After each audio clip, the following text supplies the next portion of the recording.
Semara kurila basunte labe Yezreel. Burele ke santalaba santalabo nusandelebo yandarabe oh mushantalabe urabasike yakalaboseke. Yes, in us is gonna be review. Can a nation be birthed in one day?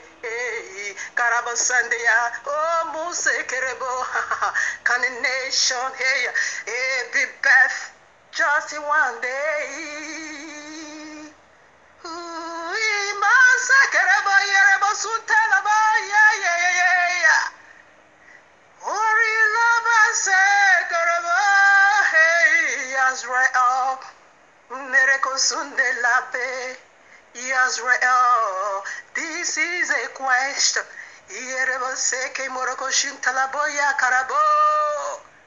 Can a nation be birthed in one day? Says Yahuwah. Reba say moroko suntalabei. Imansandarebule. Oh, Israel. Oh, Yehudim. Oh, Yahuwah. Hey. Oh, Yahoshua. Ruach HaKodesh. The movie power. Ruach HaKodesh. Yerebuseke. Yerebuseke. Eribo sekeya, eribo sandalabe, eribo sekerebo, remasa yerebo suntalabe, ikorabe se yerebo, oh Israel, oh Yehudima, mama sekerebo, Israel urobo sekeya. Yasrael, Mosantalabo, Yasrael, Narabashantalabe, oh Yasrael, Korobosikeya, Kaya, Borobosekeya, Rebosa, Yerimahantalabu, Yeramasekerebai, Ushantalabe, Korobosuntalama, Yendereba.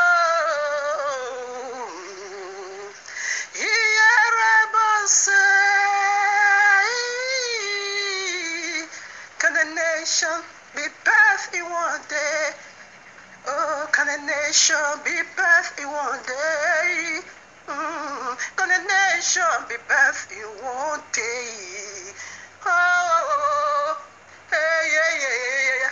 Remosa Karabo, Burabo Shantalabo, the glory inside glory, Imorabo Seke, the honor inside honor, Direko Santalabo, Yantubu,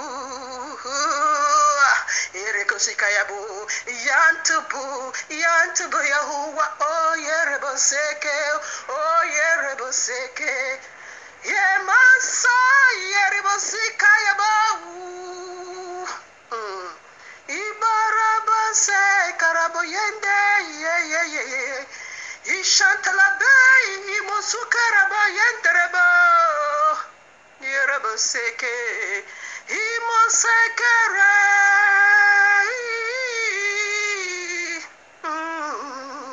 Yahuwah Yehoshua Ruach HaKodesh Yahuwah oh Israel oh Yehudim oh Israel Yereboseke Yabu Yantubu oh yes the songs of praise we heard again once see you powerfully Imosatalaboyande Yantubu yes this is gonna be a song right now a songs of praise and worship we heard again in the camp of Israel in the camp of Yehudim powerfully just as the day in Musaka Yakayakabu Yantubu Yantubu just as the day of old, powerfully, just as the day. Imusakayakayakabu, yantubu, yeah, yantubu, just as the day of old, Imusakayakarubu, yantubu, yantubu, Yahuwah, Imasaribo sutalaba yemusekebo. Kurila sendereba, Yerimonsa himoromonsa labu, Yerimanse kerebo, Yereke burimahan talabo. The songs of praise will be heard. Rebo shun talabo yankurubu. Yes, in the camp of Yisrael. Ibarako sunderebo han talabe. Yeribaba.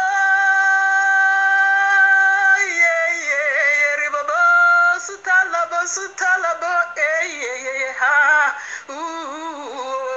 the songs of praise, the songs of worship, testimony, Rebabo seke testimony, Rebabo seke testimony, yeah, it's meant for you, Israel, Yahudim, in the land of Yoribo seke, in the land of Muro Shantalabo. In the land of your captivity. Imaraba seke yabe Yahuwah. Imaraba seke yabe. Imaraba seke ya in the land of captivity. Oribo seke yabe yabe. Yes, the light will shine again.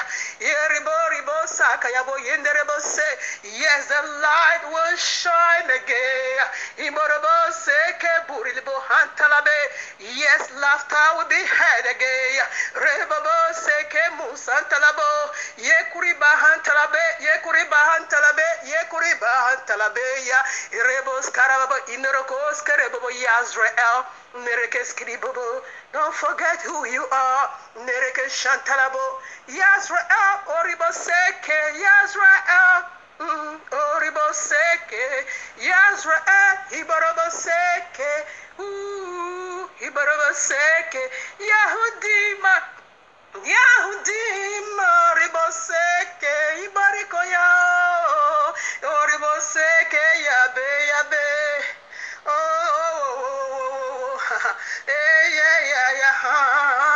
Hibaraboseke, Yabu, Yatubu.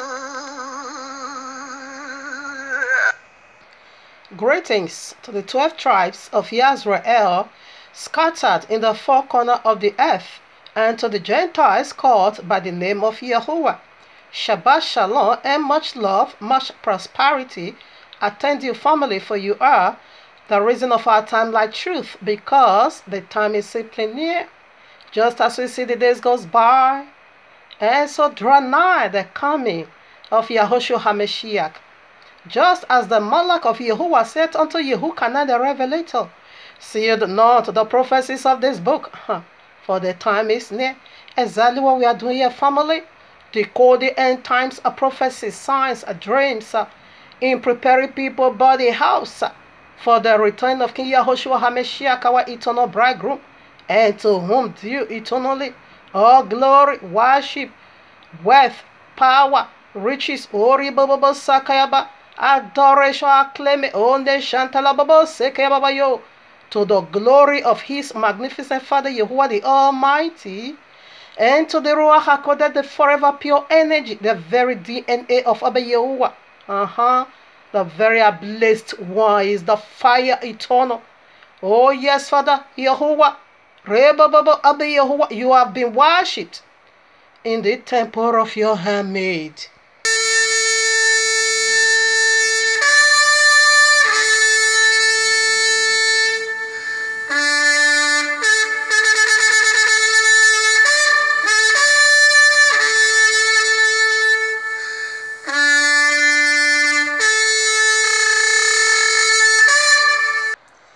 You heard it, and I heard it, and everyone simply heard it.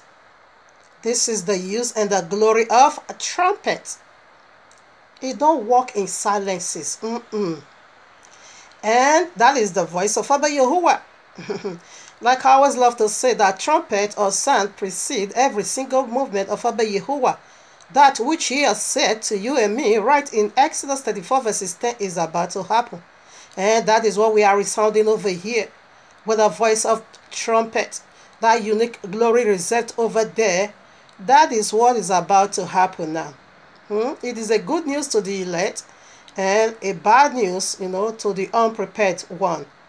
So, do you have your garment being washed? Did you prepare for this great? Or how are you preparing? Or you neglect it? Or you are preparing? Okay. If there is any stain in your garment, there is still room to do that, okay? Because something is about to happen. This is not talking. Something is about to happen. As we have received it in our spirit, and we begin to sound it out loud. Okay, that is sound. Because we are the last generation, okay? That is settled. It's already been revealed to almost all. We are the last generation to see the great coming of King Yahushua HaMashiach, the son of Yehovah. And the Ruach HaKodesh has already said something to you and me. Write him that have ear here. What the signs or the saying of his is saying right now again to you and me. And he said, let him that have ear hear. Why did he say that again? It is because man is not going to be having ear, a circumcised ear. Man is going to be having a very dull and deaf ear. Okay, to be hearing the voice of serpent, the dragon, right in Genesis 3. As the first woman heard his voice, she go for it. And as it were in the beginning, so it will be in the last days. Unfortunately, third part of mankind is hearing that same voice again today.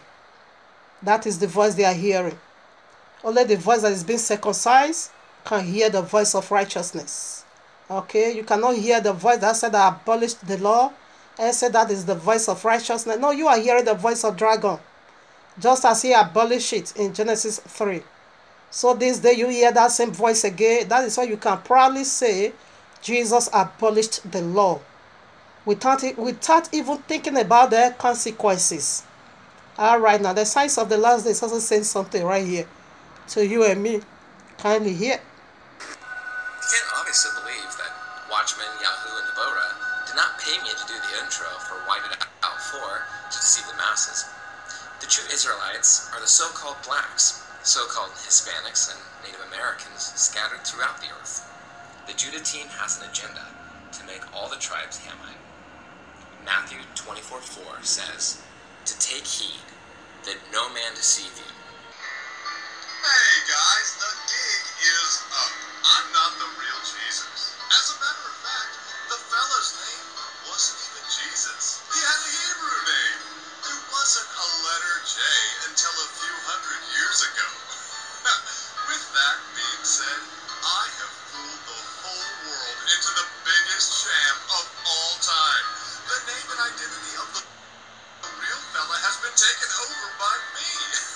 There are thousands of paintings of Jesus, and they don't even come close. Jesus was the creation of the Roman Catholic Church, which served to replace the real fella, who probably looked more like Morgan Freeman. But who cares? The truth doesn't matter. As long as you pay your tithes. Gotcha. Prior to this, I got a preset, Revelation 12, not like you know already. And the great dragon was cast out. That old serpent is the phrase. Always remember that, okay? And the great dragon was cast out. That old serpent called the devil and Satan, which deceived the whole world. He was cast out into the earth, and his angels were cast out with him. That old serpent, notice it. It is a footnote, okay? That is the phrase. Let's do something about that. Here I am. What did it say in Revelation 12:9? That old serpent is the phrase. Like you know already, I include this already into my presentation. The name of Allah in Arabic. This is how it's being written. That old serpent. Did you see the crown? And did you see the beheaded sword? That old serpent that deceived the whole world. That is what Revelation 12:9 said. That is the phrase. Here I am now as a confirmation from the very Quran. Here I am. Quran Surah 3:54. And they, the unbelievers, plant to deceive. And Allah plans to deceive the unbelievers. And Allah is the best of all deceivers. What did he also say? Revelation 12:9. That old serpent. You know, Islam know how to lie, as their Quran has already taught them to deceive the unbeliever. Like you and me, we are unbelievers. Since we don't believe Quran, therefore we are an unbeliever. And Quran told them and taught them how to deceive us, okay? And if they want to twist this very scripture I'm reading from, they will say it's not being translated in the same way in Arabic, or it doesn't read the same way in Arabic. But in Arabic, the word is simply called marker. Marker simply means something that is somebody that is so skilled or skillful or deception or deceiver, excuse me. In this word used over here, plant, in Arabic, it is a marker. Okay? So in case someone want to, you know, that is what Quran told them. They are being commanded in their Quran to deceive the unbeliever. The one that doesn't believe Quran. Quran taught them that. Okay? So exactly what it is, that is what it is. Now Quran, Surah 7, verses 99, I read again. Are they then saved from Allah's deception? No one feels safe from Allah's deception, except those that are perish or that shall perish. You see another coded lie? Here simply means to say the unbeliever knows better than you and me. We are unbeliever. But Quran said those that is going to perish. That is not true. You and me simply know that Quran is the mark of the beast eternally. It came from the bottomless pit. It is garbage. Allah, it is the serpent. It is that old serpent from Genesis 3. You and me know. That is what Quran said. I said those that is not going to believe that Quran, they will be saying, which means we knows better. I know better. Let me be referring to myself. The royal law makes it so clear. Out of the mouth of 2 or 3 witnesses, testimony shall be established. Here I am again, Quran 8. Okay, yeah, Quran, Surah 8, verses 30. As a confirmation from Quran. This is not the writing of this so-called Arab sense, hadith. No, this is Quran. That said is direct from the mouth of Allah, the very dragon, that old serpent. And I read now. And remember when the unbelievers plot deception against you, O Muhammad, to imprison you or kill you or expel you, they plot deception. But Allah also plot deception, and Allah is the best of all deceiver.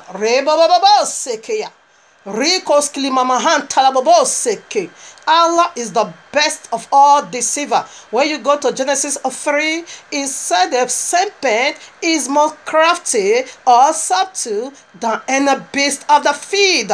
And Allah just claimed that upon himself. He is the best of all deceiver. Revelation 12:9 said that great, he said it is great serpent. Yeah, is more subtle.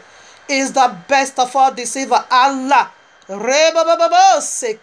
Watch me now and just click on your brain. We want to prove something more. What did you notice over here? That old serpent. Do you still remember how the name of Allah is being written in Arabic? Is a snake. That old serpent. Allah is making it so clear unto you. He is the old serpent that deceived the whole world, and they are coming for you right now. The Sharia law. Christianity said they know how to lie.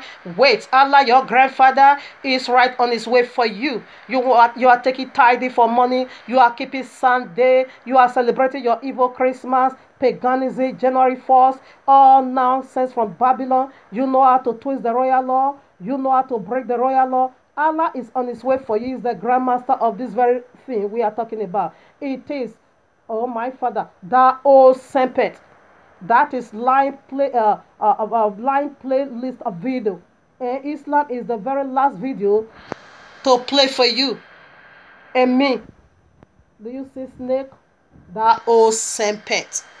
They are the very last video to play. It is a video or playlist of video of great deception that has been played right from Genesis of 3. Christianity is second to the last playing lies of video. Islam will pick it up from where Christianity drop it. And that is what is about to happen now. That Sharia law. You know how to like Christendom. You wait. Allah, the best of all deceiver, is on his way for you.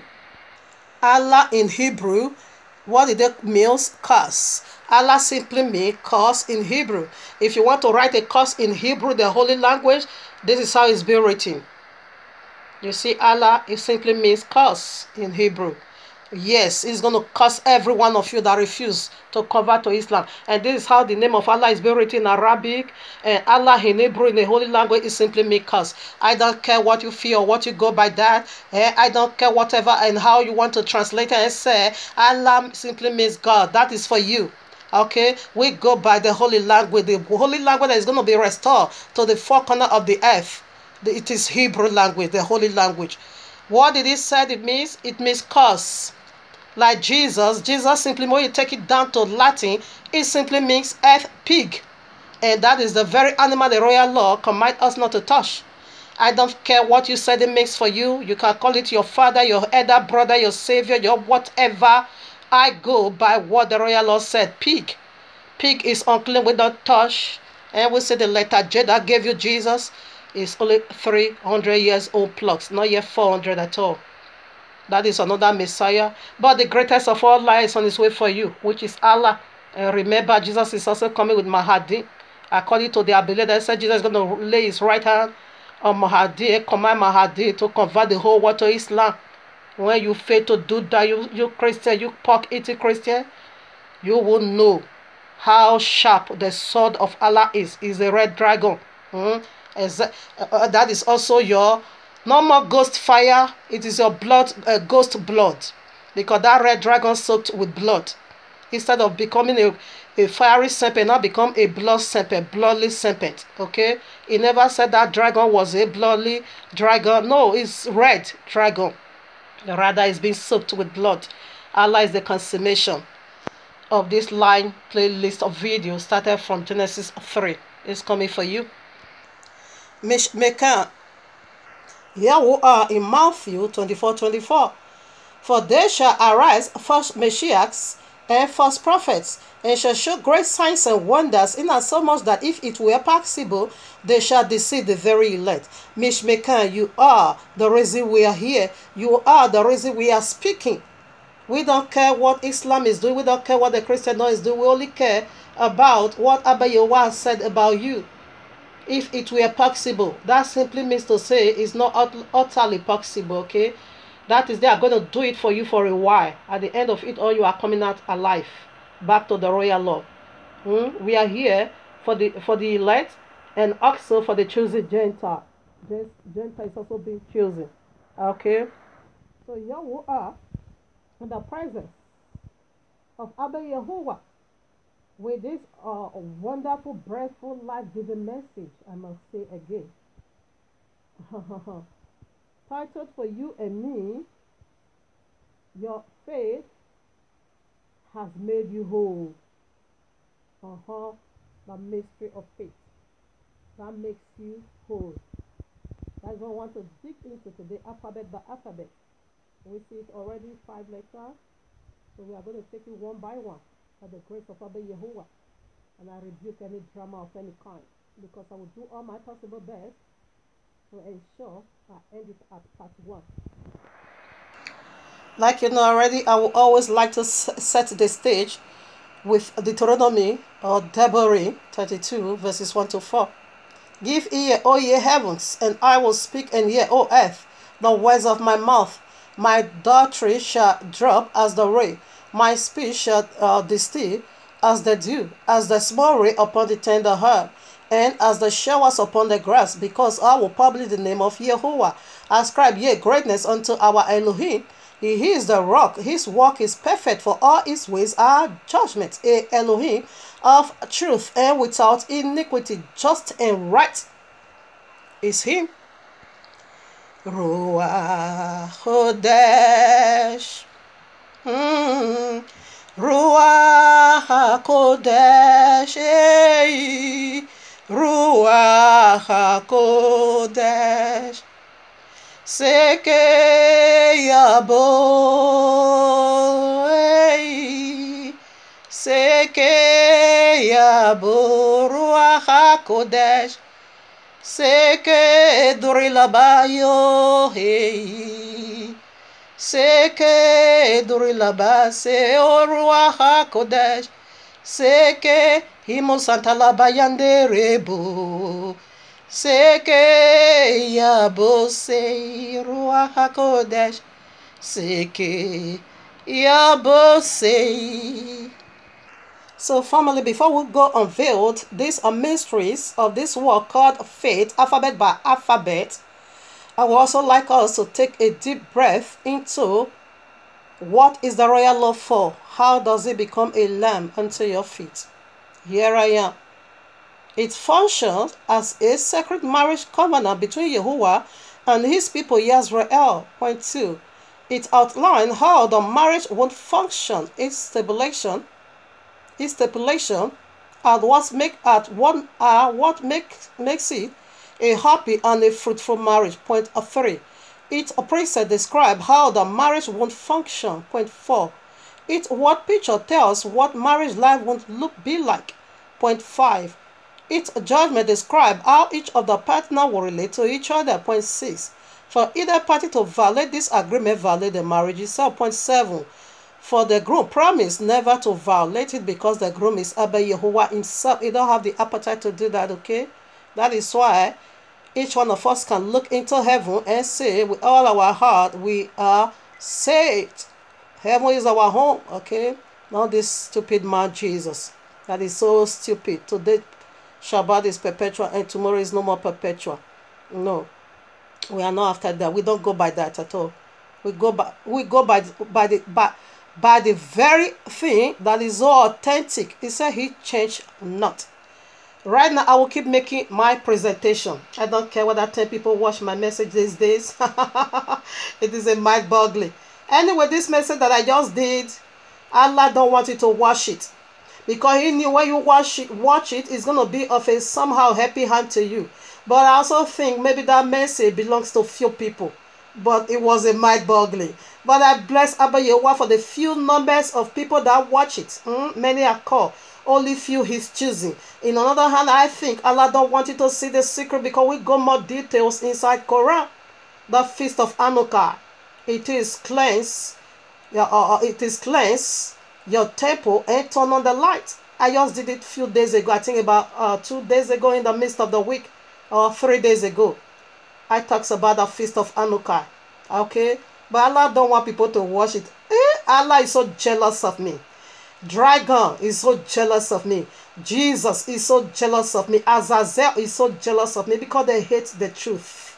They don't want people to know the truth. And when you are digging down the truth, something, you know that. Okay, I will keep making my presentation. I don't care. My message is not only for, it's not for this time. It is for all time. Hundreds, thousands of generations to come. They are still going to be watching this very message we are talking about. That is the good news of, internet. It's there already. I have it everywhere. So I will keep on making my presentation. The royal law make it so clear that they just one sinner will repent. Heaven and earth celebrate an angel party. Heaven celebrate angel party. Okay, they said that they 1,000 or 1 million viewers will repent. Just one. Okay, right now, as Abba Yahuwah revealed it already. Yield hey warning from above. You're like just like that of FBI warning. Abba Yahuwah review to redeem. A man was just downloading my vision to pervert it. Since I begin to make this announcement, they all run away. It is really mind-boggling, but I don't care. Now, if you download my message, this wonderful vision by Yahuwah is bringing out of me in this last day to reach out to his people and say Jesus gave it to you. Ebola it will visit you on. Ebola will attend in Yahweh's mighty name. And if you download my message or resound it, if you download my message or resound it under the voice of you, and say Jesus gave it to you, it is your vision, it came from Jesus. Ebola will attend you in Yahweh's mighty name. If you download my message and resound it under the voice of you, and you use it to please any deity such as Allah, Christian blood, ghost blood, and their Jesus, the causes of Sapphira and Ananias is living in your belly already in Yahweh's mighty name. If you download my vision, my message, to resound it under the voice of you, and place obligation of anything of any kind, condition of money making, such as a sowing of seeds, the hottest place in the link of fire shall be your dwelling, because freely you receive it, freely pass it, and we don't sell it, okay?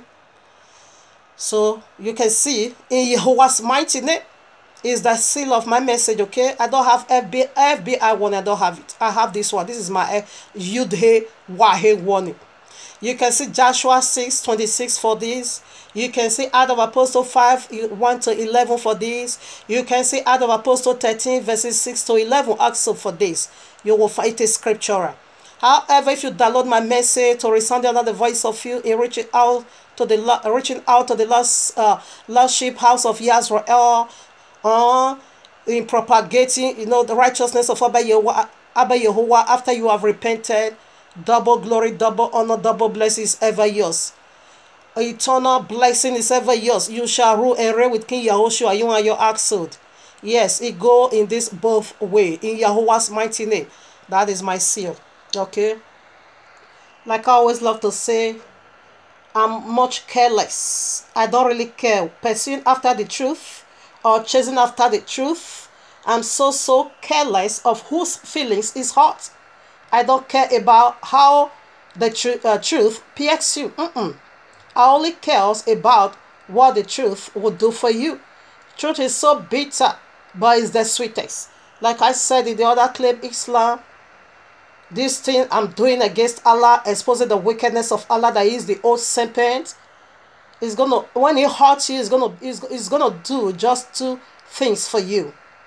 Number one, if he hurts you, therefore you repent, throw that garbage Quran into the bottomless pit, and come and carry the royal law. He will do that for you if you are willing. Or he will do this for you again. If he hurts you, pierce you down, you can just get your gun, your sword, your knife, and come after me. As your Quran has already told you, in order for you to acquire 72 virgin. That is the only two things. This is just the only two things he's going to do for you. Either you repent or you come after me. So right now, family, let's, run this heavenly race. Let's go now unveil the mystery of faith. What did it go for? Mystery, a mystery, a mystery. Nothing is hiding under this heaven before the elect. Oh, on a rescue mission, the very great sub of Abba Yehovah. Darkness is going to disappear. A multitude is going to evaporate. This is his Ribababa Sakayaba, inexhaustible Ribababa supply of his mercy. This is his inexhaustible supply of his mercy. Ribababa Seke, call to ordinary people with extraordinary tasks. Let's unveil, disclose this hidden glory behind this honorable word called faith. Woman, your faith has made you whole. Woman, your faith has made you whole. You can see Mark chapter 5, 25 down to 34. This woman got so much faith that she now caught the most powerful supreme being attention to herself. Messiah said, who touched me? Yes, our faith makes the most powerful supreme being on earth in heaven to recognize us. Somebody touched me. Yeah, that is what we want to avail of the faith. So right away now we start the stage or from this very wonderful word called faith. Faith. We start with the first alphabet. What did they go for? You know, F. F. Okay. What did F go for? Very simple matter. Follow Mashiach. The one you call Messiah. Follow Mashiach as he called to you. Okay. Excuse me. Follow Messiah as soon as he called to you. Okay. The direction of his call, the direction of the call, he said, follow me. The object of the call, he said, Messiah said, I will make you fishers of men. Okay. That is the object of the call. I will make you fishers of men. Okay. The work of the call, Messiah said it is signs and wonders. Okay. The result of his call, Messiah said it is paradise. So that is the meaning of this. As you just heard him call. If you hear him call to you, follow right away. Delay not. So let's get a precept to validate this. Here we are, Matthew 18 to 25. Excuse me, Matthew chapter 4, 18 to 25. And Yehoshua, walking by the Sea of Galilee, saw two brethren, Simeon called Kepha, and Andrew his brother, casting a net into the sea, for they were fishers. 19. And he said unto them, follow me. As he called them, they follow right away. And he said unto them, follow me, and I will make you fishers of men. 20. And they straightway left their nets and followed him. I keep telling people, they're not my father. He is awesome. Dragon is jealous of me. Allah is jealous of me. Jesus is jealous of me. Dragon, I knew you are jealous of me because you hate the truth. I keep telling you people, fear my father. I don't waste time. You can read the other verses. I couldn't read. It's 18 to 25. Here I am again, Matthew 9, verses 9 to 13. Maybe I'm also going to read the verse 9 for the sake of time. And Yehoshua passed forth from thence, and he saw a man named Matthew. That is Metiyahu. His name in Hebrew is Metiyahu, sitting at the court of the custom. And he said unto him, follow me. And he arose and followed him. As soon as he called, they don't waste time. You can do the other verses. I couldn't. Here we are, John chapter 1, verses 34 or 35 down to 40. Again, the next day, after Yehochanan stood and two of his disciples, looking upon Yehoshua as he walked, he said, behold, the Lamb of heaven, the Lamb of Yehovah. As soon as they heard that from their master, and two disciples heard him speak, and the two disciples heard him speak, and they followed Yehoshua right away. So this is the one we have been waiting for. As soon as Yehochanan or John the Baptist said that, they just run after him. 40. One of the two which heard John Yehochanan speak and followed him was Andrew, Simeon, Kepha's brother. As soon as he said describe, like what I'm doing now, I'm describing the true Messiah for you. Okay? If your heart is not hardened, you follow him. That is why Yehochanan, is the forerunner of Messiah. He came to prepare the way. Is this, best man. He came to prepare the way. This was his job. As soon as he points Messiah, Yehoshua, to his disciple, they followed. And this is the first alphabet of this word called faith. Follow him as soon as you hear he called you. He can call you by enemies. Just follow him. Here I am, Luke chapter 5, verses 1 to 11. And it came to pass that as the people pressed upon him to hear the word of Abba Yehovah, he stood by the link of, okay, let me just go to where I want to, yes, 4, verses 4 now. Now, when he had left speaking, he said unto Simeon, launch out into the deep and let down your nets for a caught. And Simeon answered, I don't need this long song. Okay, let me take it. And Simeon answering said unto him, Master, we have toiled all night and have taken nothing. Nevertheless, at thy word, I will lay down the net. And when they had this done, they enclosed a great multitude of fish, because he said, I'm going to make you fishers of men. As soon as he said, okay, I'll be walking, but nothing, but since you said so, I will do that. I go by what you said. Okay, what happened now? And the multitude of fish, and their net breaks, and they beckoned unto their partners which were in the other ship, that they should come and help them. And they came and filled both the ships, so that they began to sink. That is when you follow, this is what is going to happen. All right. Now 11. Okay, 11. Oh, I take it from 10. And so were also James and Yehukanan, the son of Zebedee, which were our partners with Simeon. Yehoshua said unto Simeon, fear not, from henceforth thou shalt catch men. That is the object. And when they had both their ship brought their ship to the land, they forsook. This is where I want to read. They forsook all and followed him.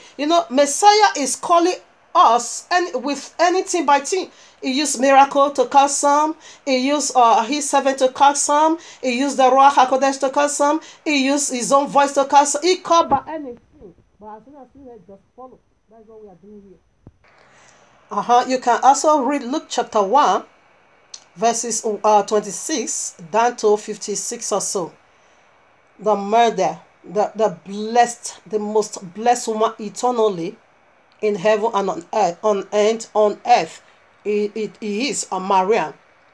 She is the most blessed woman in heaven and on earth. As soon as Jehavrel called to her, gave her the good tidings, she followed. She followed that voice, and confirmation was given. You can read it, or should I read some part for you? Okay, let me read some part. From 26. And in the 6th month, the angel Jehavrel was sent from Yehovah. She was being called by angel Jehavrel. Yehovah called unto her through angel Jehavrel, Melech Jehavrel, unto a city of Galilee named Nazareth, to a virgin espoused to a man. Okay, I read 28. And the angel came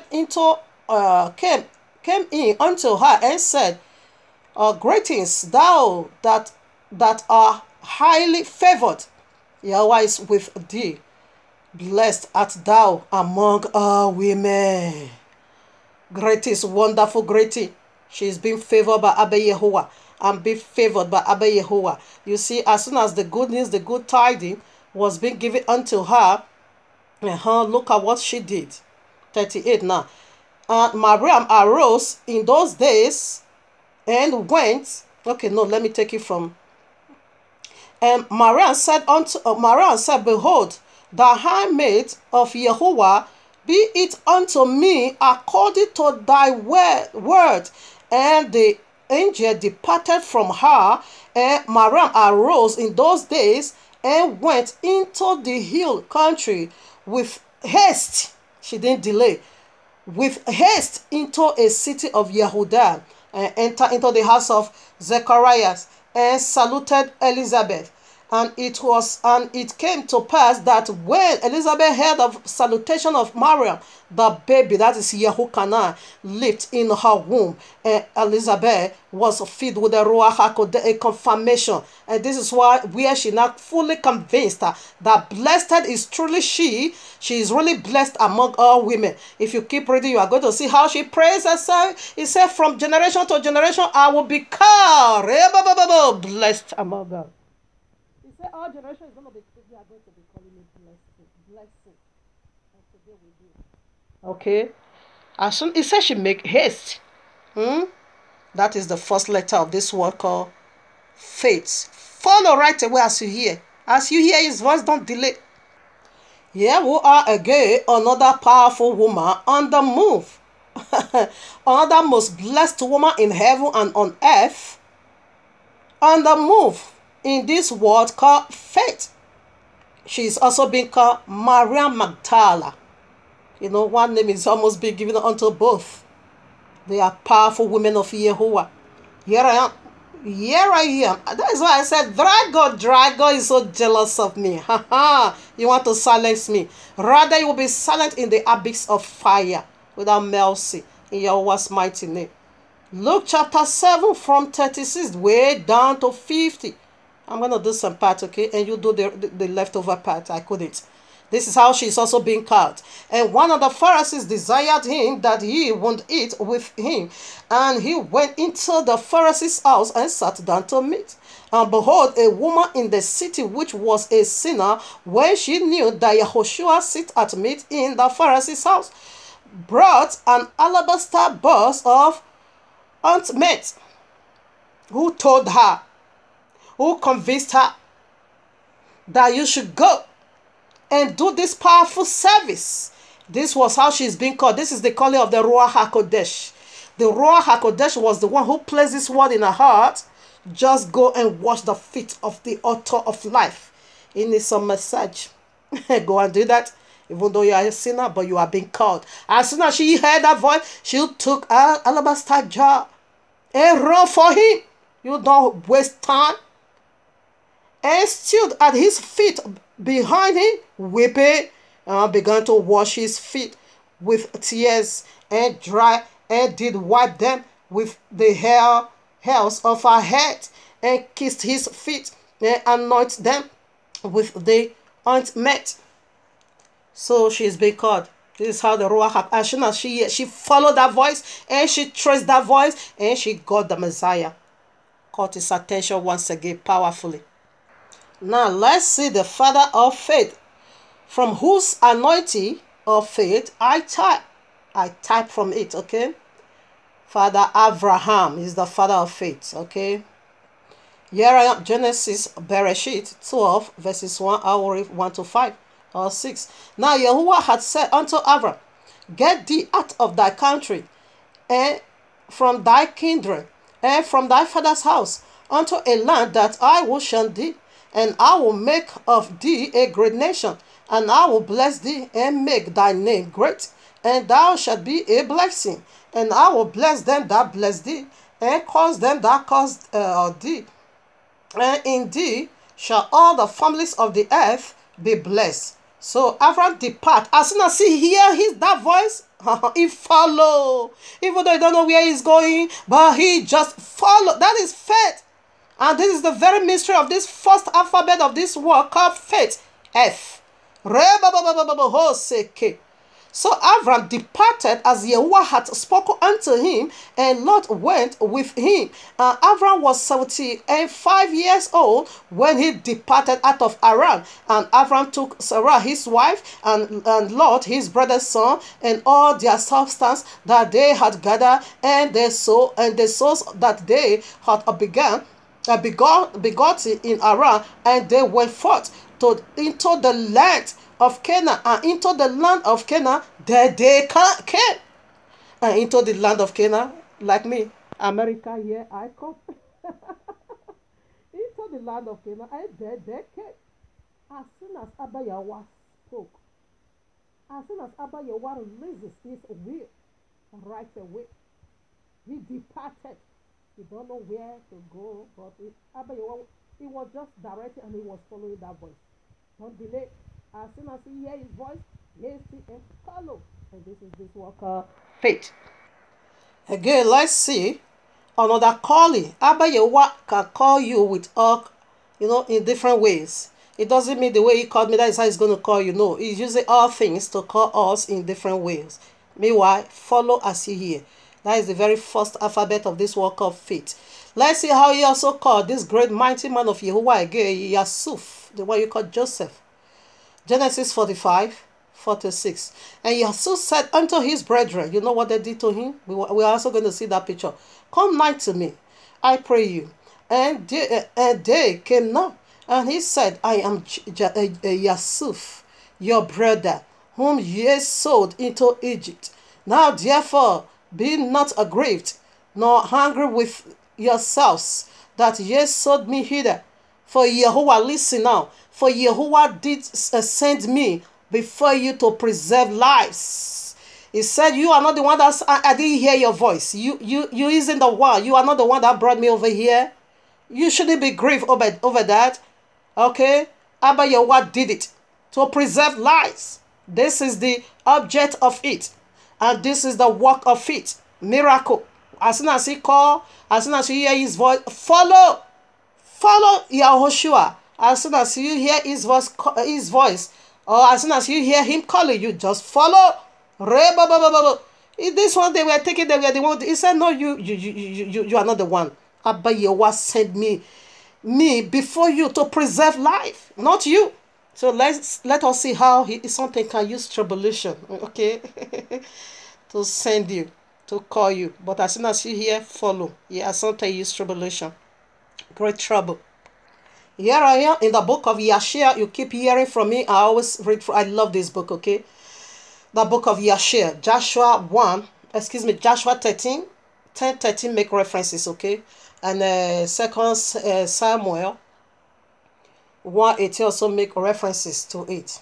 So I read 41. The book of Yashia 41 and 2 Timothy also make references.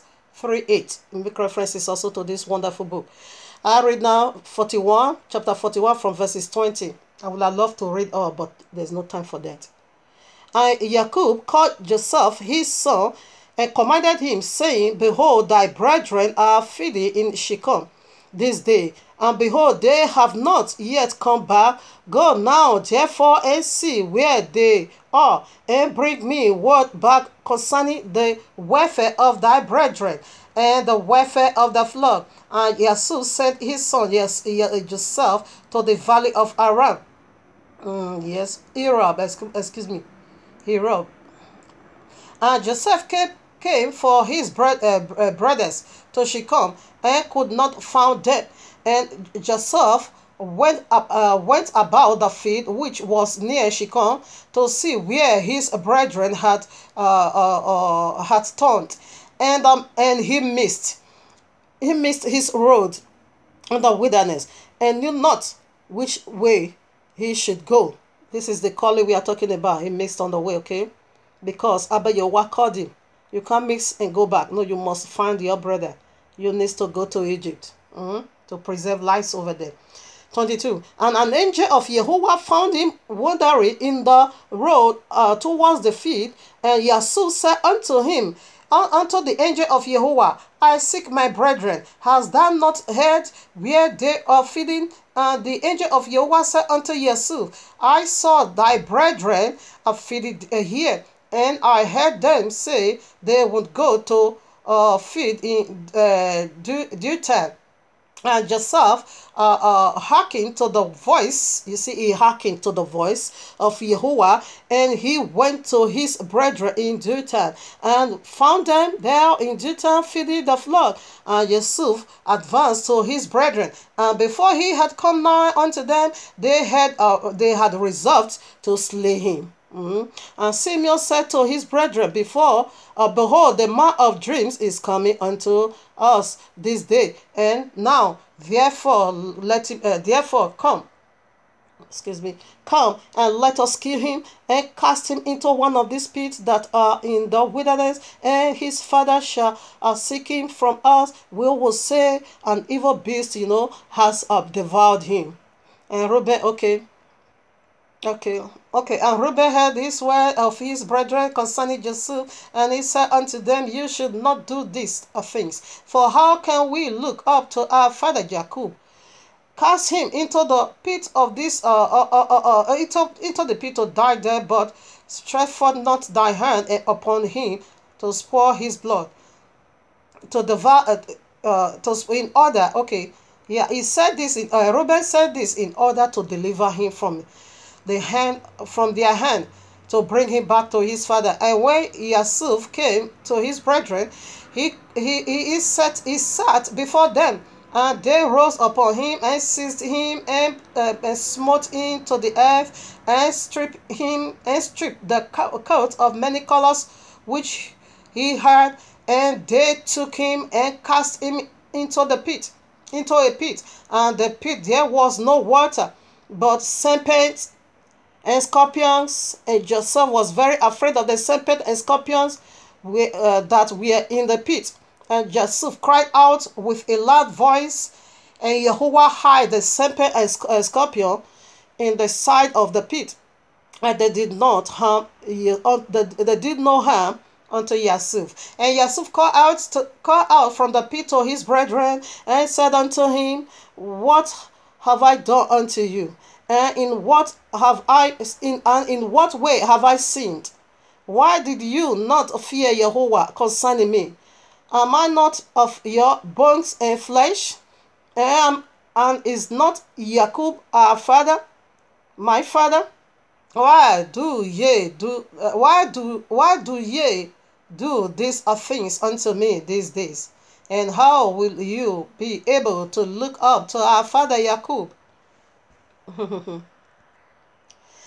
And he continued to cry out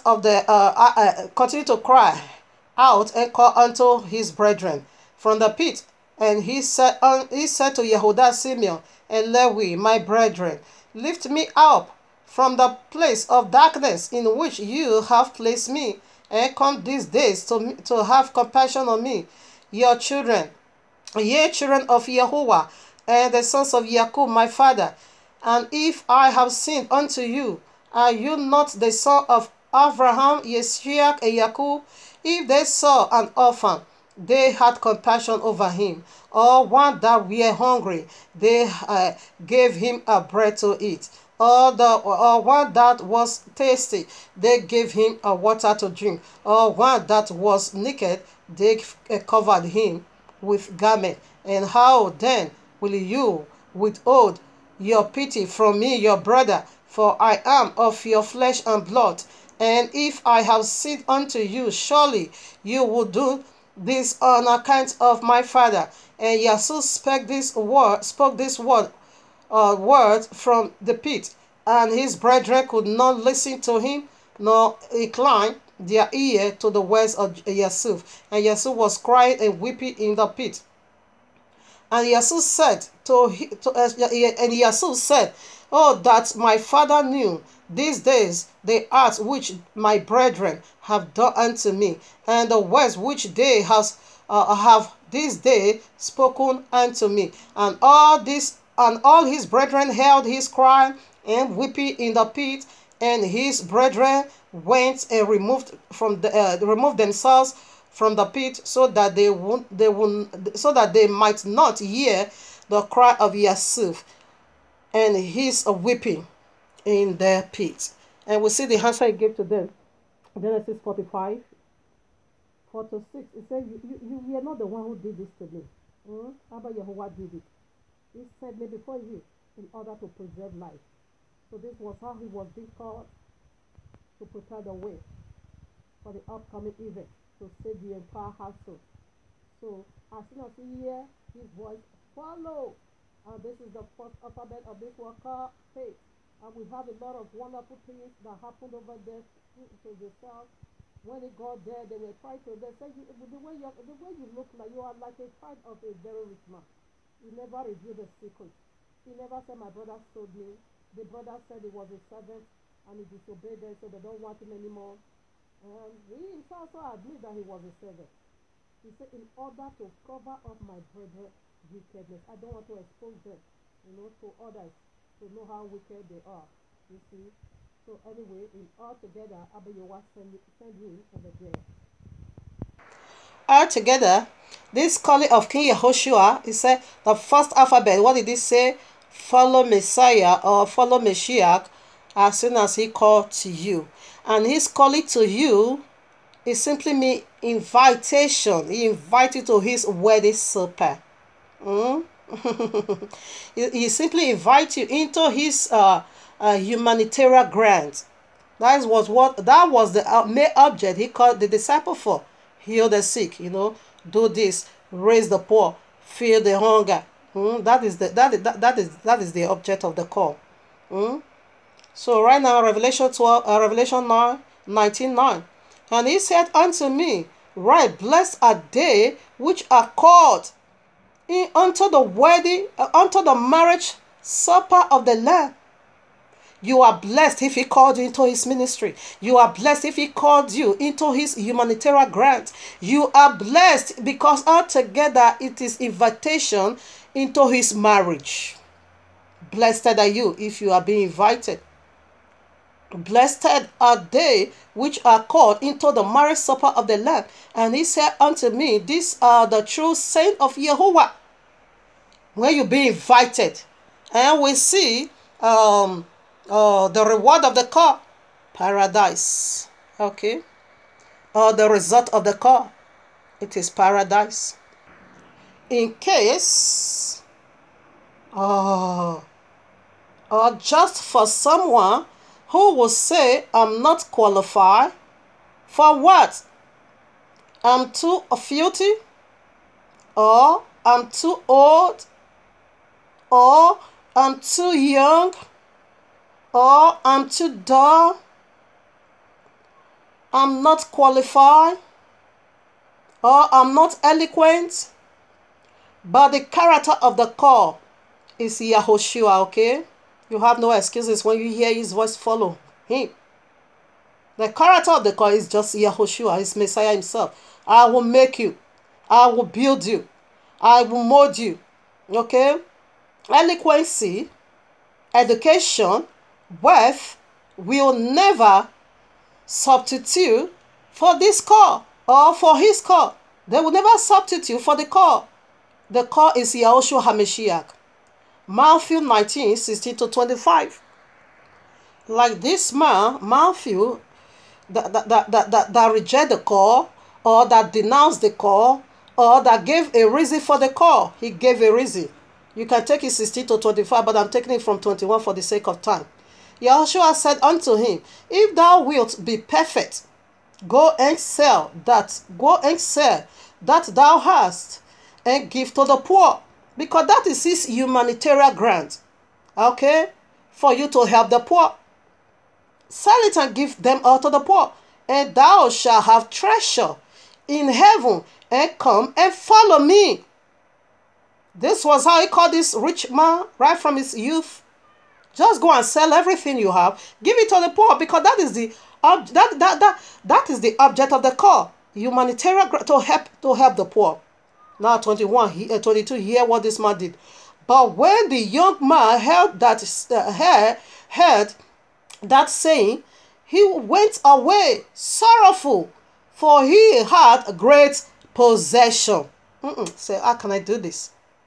And Yahushua now said unto them, his disciple, verily I say unto you, that a rich man shall hardly enter into the kingdom of Yahuwah. And again he said unto them, it is very easy for a camel to go through the eyes of a needle, but than for a rich man to enter into the kingdom of Yahuwah, because they begin to worship their money. Okay, then these are money lovers, like Oyedepo, like what do they call the other filthy one, Adeboye, that requested from his viewer 1 billion naira, 1 billion, close to $3 million US, almost $3 million US. Go and sell it all, give it to the poor. People is in Libya suffering. You handle it to them and follow me. That is where you will not enter heaven. Now we are dead with the first alphabet, which is, I keep telling you people, fear my father. Dragon is so jealous of me that I know. Want to make things difficult. You are being cast down because I go by the commandment of Abba Yahuwah. I go by the commandment of Abba Yahuwah and I go by his name. Don't dare fear my father. So what did the second alphabet go for? The second alphabet is simply called what? A. What did it go for? Without no wasting of time, abide in Yahushua. Abide in him. In this journey, just abide. Okay? So right now, here is a scripture to validate this very saying. Second alphabet. This is the mystery of this work of faith, people. This is all you need. When you say, I have faith, check it out. Line it up. Preset it. To see if you are in tune with all these characteristics. The first alphabet, we see what it contains. That is how faith works. And the second letter, abide in Yahushua. That is how faith works. Don't deviate. Abide over. Stay in him. Here I am. Yahukanai 15, 1 to 11. The place you call John. I am the true vine. And my father is the husbandman. We see Yahushua, we see the Father already. Every branch in me that beareth not fruit, he taketh away. If you don't abide him, he gets you out of the way. You can't occupy that seat. He taketh away. And every branch that beareth fruit, he prunes it. Give you more anointing to keep abiding, that it might bring forth more fruit. Now ye are clean through the word which I have spoken unto you. Abide, because he said he have already taught you something. Right now, see what he said. Verse 4. Abide in me. And this is the mystery of this work of faith, the very second alphabet of it all. Abide in Yahushua. Abide in me, and I in you.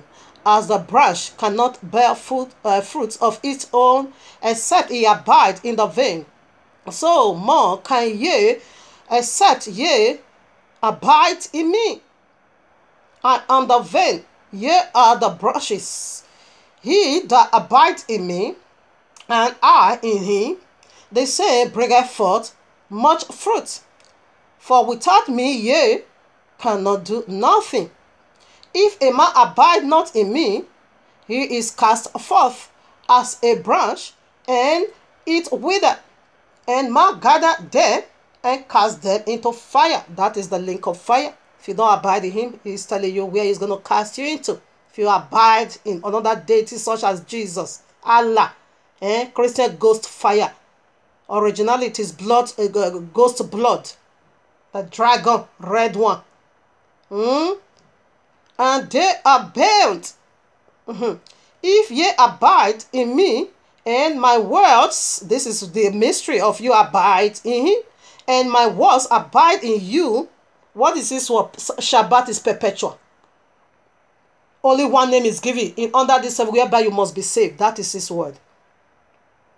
If ye abide in me, and my words abide in you, ye shall ask whatever ye will, and it shall be done unto you. Herein is my Father's glorified, that ye bear much fruit. So shall ye be my disciple. As the Father hath loved me, so loved I, so have I loved you. So have I loved you. Continue in my love. If ye keep my commandments, that is the only definition of love. You loving him. If ye keep my commandment, ye shall abide in my love. Even as I have kept my Father's commandment and abide in his love. These things have I spoken unto you, that my joy might remain in you, that your joy might be full. If only you can abide. This is the mystery of this word called faith. The second alphabet. Yahushua said Yahuwah is the husbandman, and he is the vine. If you abide in him, he told you already what you are going to acquire. But if you don't, it also tell you already the sequences. Here I am, Genesis 2:9. And out of the ground made Yahuwah Elohim to grow. The Yahuwah is the husbandman, okay? Is the owner of the field. He holds it. And he plant all things inside this very field.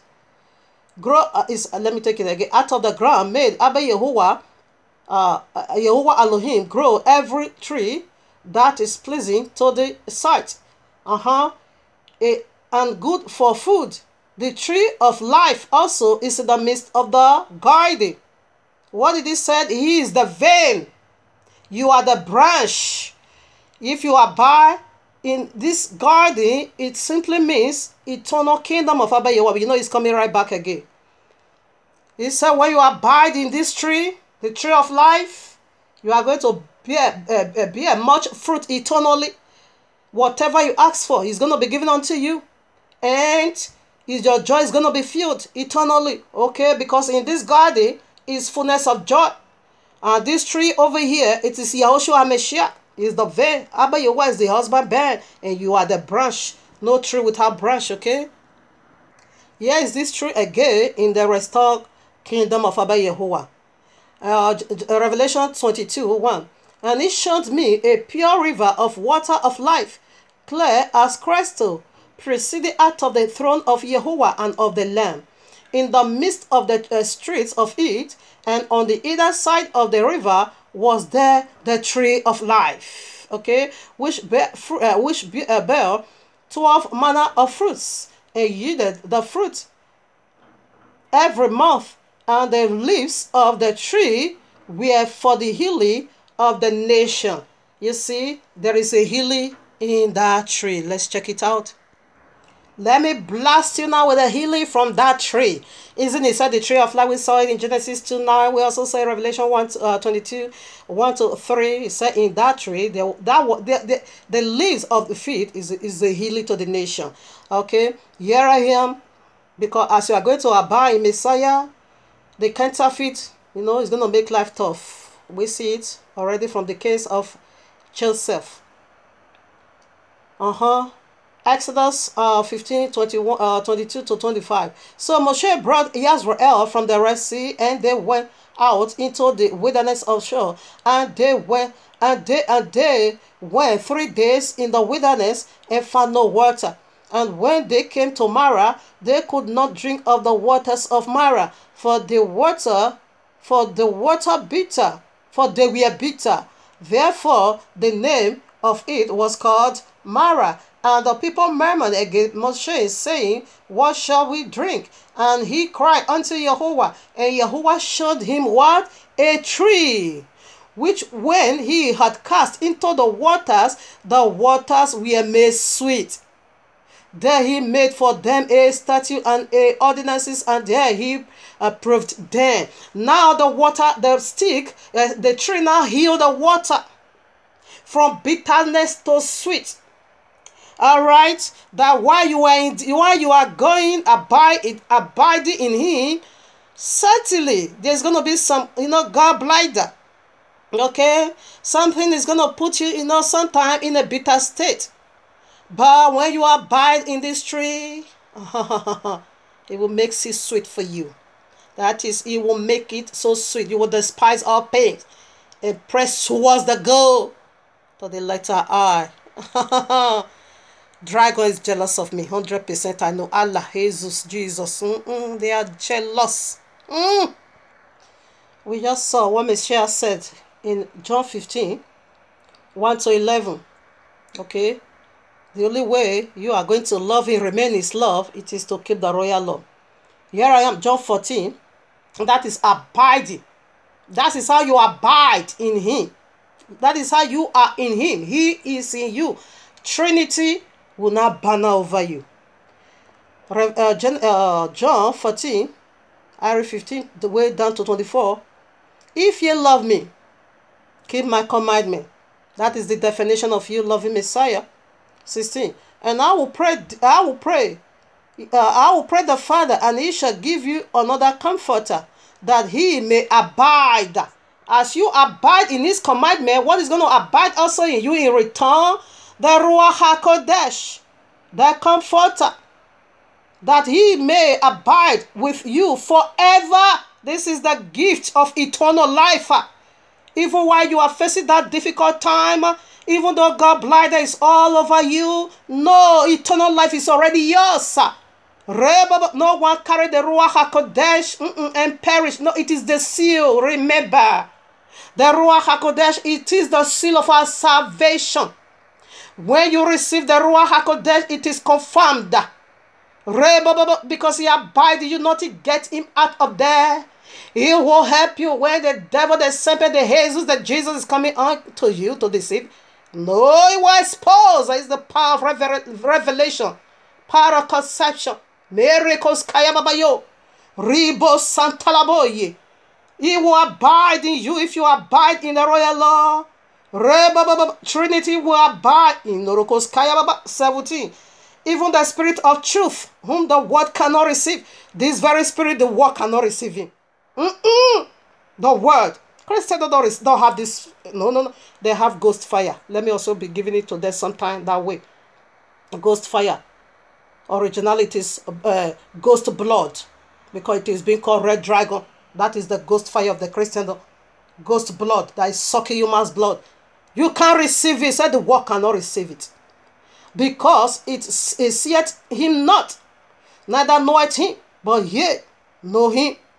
For he dwelleth with you, and shall be in you. Now 20, at that day, ye shall know that I am in my Father, and ye in me, and are in you.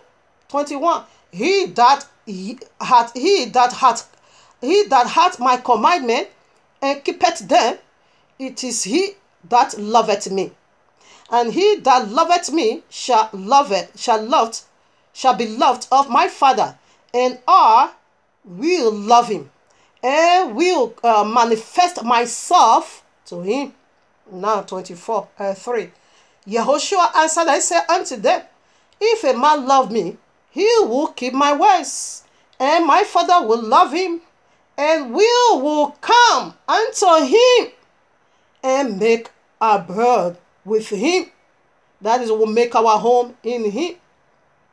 He that loveth me not keepeth not my saying, and the word which ye hear is not mine, but the Father which sent me. This is the mystery, people. Abide, the second letter. This is all it contains. So check your lifestyle, check your belief. Apostle Shaul say he always check his faith to see whether he say he always check himself to see whether he's still in this faith. This is the second alphabet of this word called faith. He say always check himself to see whether I'm still in the faith. Okay, so check yourself. If really this two letter, what it contains, if you are living by it, that is this word called faith. And without faith, no one can please Yahuwah. Here I am, John 6, 58 to 71. You can do the all the reading, okay? I just want to pick some verses to prove to you, to let you see the people that refuse to abide in this faith. You need to abide. It is of a great word. 58. This is that bread which came down from heaven, not as your fathers did eat manna, and are dead. He that eateth of this bread shall live forever. These things said he in the synagogue as he taught in Capernaum. Many therefore of his disciples, when they had heard this, said, this is an hard saying, because they don't understand it. This is an hard, they said, where is this 60? This is an hard saying. Who can bear, who can hear this? In other words, who can keep this? Who can do this? When Yahushua knew in himself that his disciple murmured at it, he said unto them, doeth this offend you? What? And if ye shall see the Son of Man ascend up where he was. Okay, now let me jump to 65. And he said, therefore, this I unto you. And he said this, therefore, and he said, therefore said I unto you that no man can come unto me, except it were given unto him of my Father. From that time, listen now, from that time, many of his disciples went back and walked no more with him. They did not abide. In other words, they did not abide with him anymore. They dropped all his teaching, like all my followers. I was having more than 1,000 followers. Since I began to secure the message of Abba Yehovah, all of them ran away. They ran away. Yes. Because they don't have the heart of understanding. Because their heart was not ready for deliverance, or their heart was not ready to follow the real thing. They love Babylonia. They want to pervert somebody's message and say Jesus give it to you. If you say Jesus give you this vision, that simply means you are destroying what you are rebuilding what we are destroying. Because that was their motive. As soon as they hear the security from Abba Yehovah curse, they run away. If you obey his blessing, if you don't obey his curse, Messiah keep repeating it. You don't want to obey the message. Why should you follow? He said, many of them, they just left him, okay? Then said Yahushua unto the 12, will ye also go away? Then Simeon Kepha answered him, Adonai, to whom shall we go? Thou art the words of eternal life. Understand this big, if not. This one abide. Kepha said, I go nowhere. America, nothing stand between me and nothing stand between me and America. America, here I come. Heaven, here I come. Nothing stand between me and heaven. Excuse me, nothing. In you there is a word of eternity. I go nowhere. I will abide with you. This is how we also abide. Many are called, few are choosing. Now, this is the mystery of this walk of faith. The second alphabet, what did it go for? Abide in Yahushua HaMashiach. If you don't abide, that is why I also give you some picture of those that refuse to abide. You know, the truth is very hot. It's so bitter. Hearing it, it peels. In fact, it pains more than surgery. Sometimes it's difficult to handle.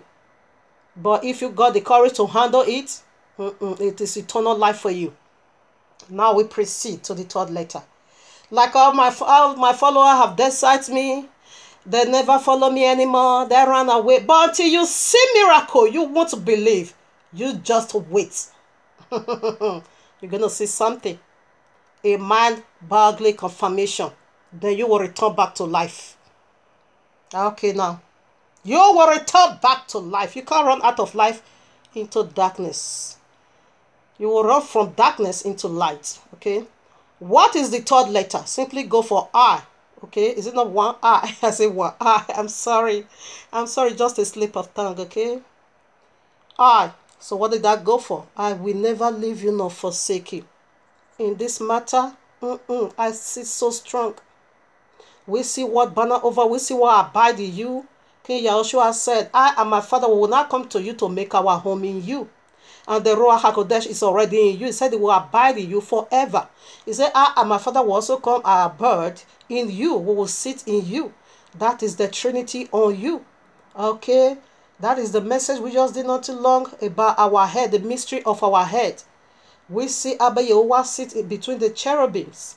One at the right hand and one at the left side. Abba Yehovah was in the center. And that is what is inside of you if you abide. If you abide, they three also will abide in you as well. And in that, they not said, we will never leave you. I will never leave you nor forsake you. In this dark world, in this tough time, I am with you. I will never leave you nor forsake you. Here I am, Deuteronomy or Deborah 31, 6-8. Be strong and of a good courage. Fear not, nor be afraid of them. For Yehovah thy Elohim, it is that doeth go with thee. He will not fail thee, nor forsake thee. He said he's the one that go ahead for you in this, journey. How did he go ahead of us? Just go and read Exodus from chapter 3 way down to chapter 14. That was how he go ahead of us. Okay, you shouldn't be afraid. He said he is the one that go ahead of you. He will not fail you, nor forsake thee. He go ahead of you in any place, anywhere, in any situation. Is right there. I read it now. And Yehovah, he is he that doeth go before thee. He repeated it here again. It is he. When you read Exodus, or Shemo, Exodus, chapter 3, way down to 40, you will see how he go ahead of our forefather, doing those wonders, signs and wonders. Because you must let us go. Anything that hold you back must let you go. As you abide, as you follow, as you abide. The third alphabet simply go for, I will never leave you, nor forsake you. What is the title of the message? The mystery of your faith has made you whole. This is the mystery of that faith that make that woman whole. This is how it is. This is all. Okay, this is the mystery of how your faith will make you whole from all, totality, in all. Okay, we'll go before you. He will be with thee. He will not fail thee, neither forsake thee. Fear not, neither be dismayed in anything. He's promised you in this boat or ship of faith, he will never leave you. He said, I will never leave you nor forsake you. Here I am again, Deuteronomy 4, Deuteronomy 4, 31. For Yehovah the Elohim is a merciful Yehovah. He will not forsake thee, neither destroy thee, nor forget the covenant of thy fathers, which he swore unto them. He said again, I will never leave you, nor forsake you. This is the mystery of this walk of faith. His promise, his covenant is right there as you follow. Here I am again, Genesis, Bereshit 28:15 in the word of promise. And behold, 15, and behold, I am with thee, and will keep thee in all places where thou goest, and will bring thee again into this land, for I will not leave thee until I have done that which I have spoken to thee of. You see, in this, you see, Father Abraham, as soon as he heard, he followed, and now gave. You see the promises he gave unto him. I'm going to make you a great nation. Great nation will come out of you. I will make you the father of many. Anyone bless you, I bless. Anyone curse you, I curse. You see, really today is a father of many nations. Okay, he said, until I fulfill that thing, I will not leave you nor forsake you. Okay, let me just call out the scripture. I will read some, I will not read some. Okay, exactly the same place I quote, you will find it also in Hebrew 30 verses 5, Matthew 28 18 to 20. Okay, Isaiah Yeshayahu 49 30 to 16, Jeremiah 29 11, then Psalm 46. Let me read some. Hear the word of promises again as you keep faith. Yirmiyahu 29:11. For I know the thoughts that I think towards you, saith Yehovah, thoughts of peace and not of evil, to give you an expected end, to give you that thing he said unto you. On this journey, I will never leave you nor forsake you. Here I am. Yeshayahu, Isaiah 49 30 to 16. Sing, O heavens, and be joyful, O earth, and break forth into singing, O mountains, for Yehovah has comforted his people, and will have mercy upon his afflicted. But Zion said, Yehovah hath forsaken me, and Yehovah hath forgotten me.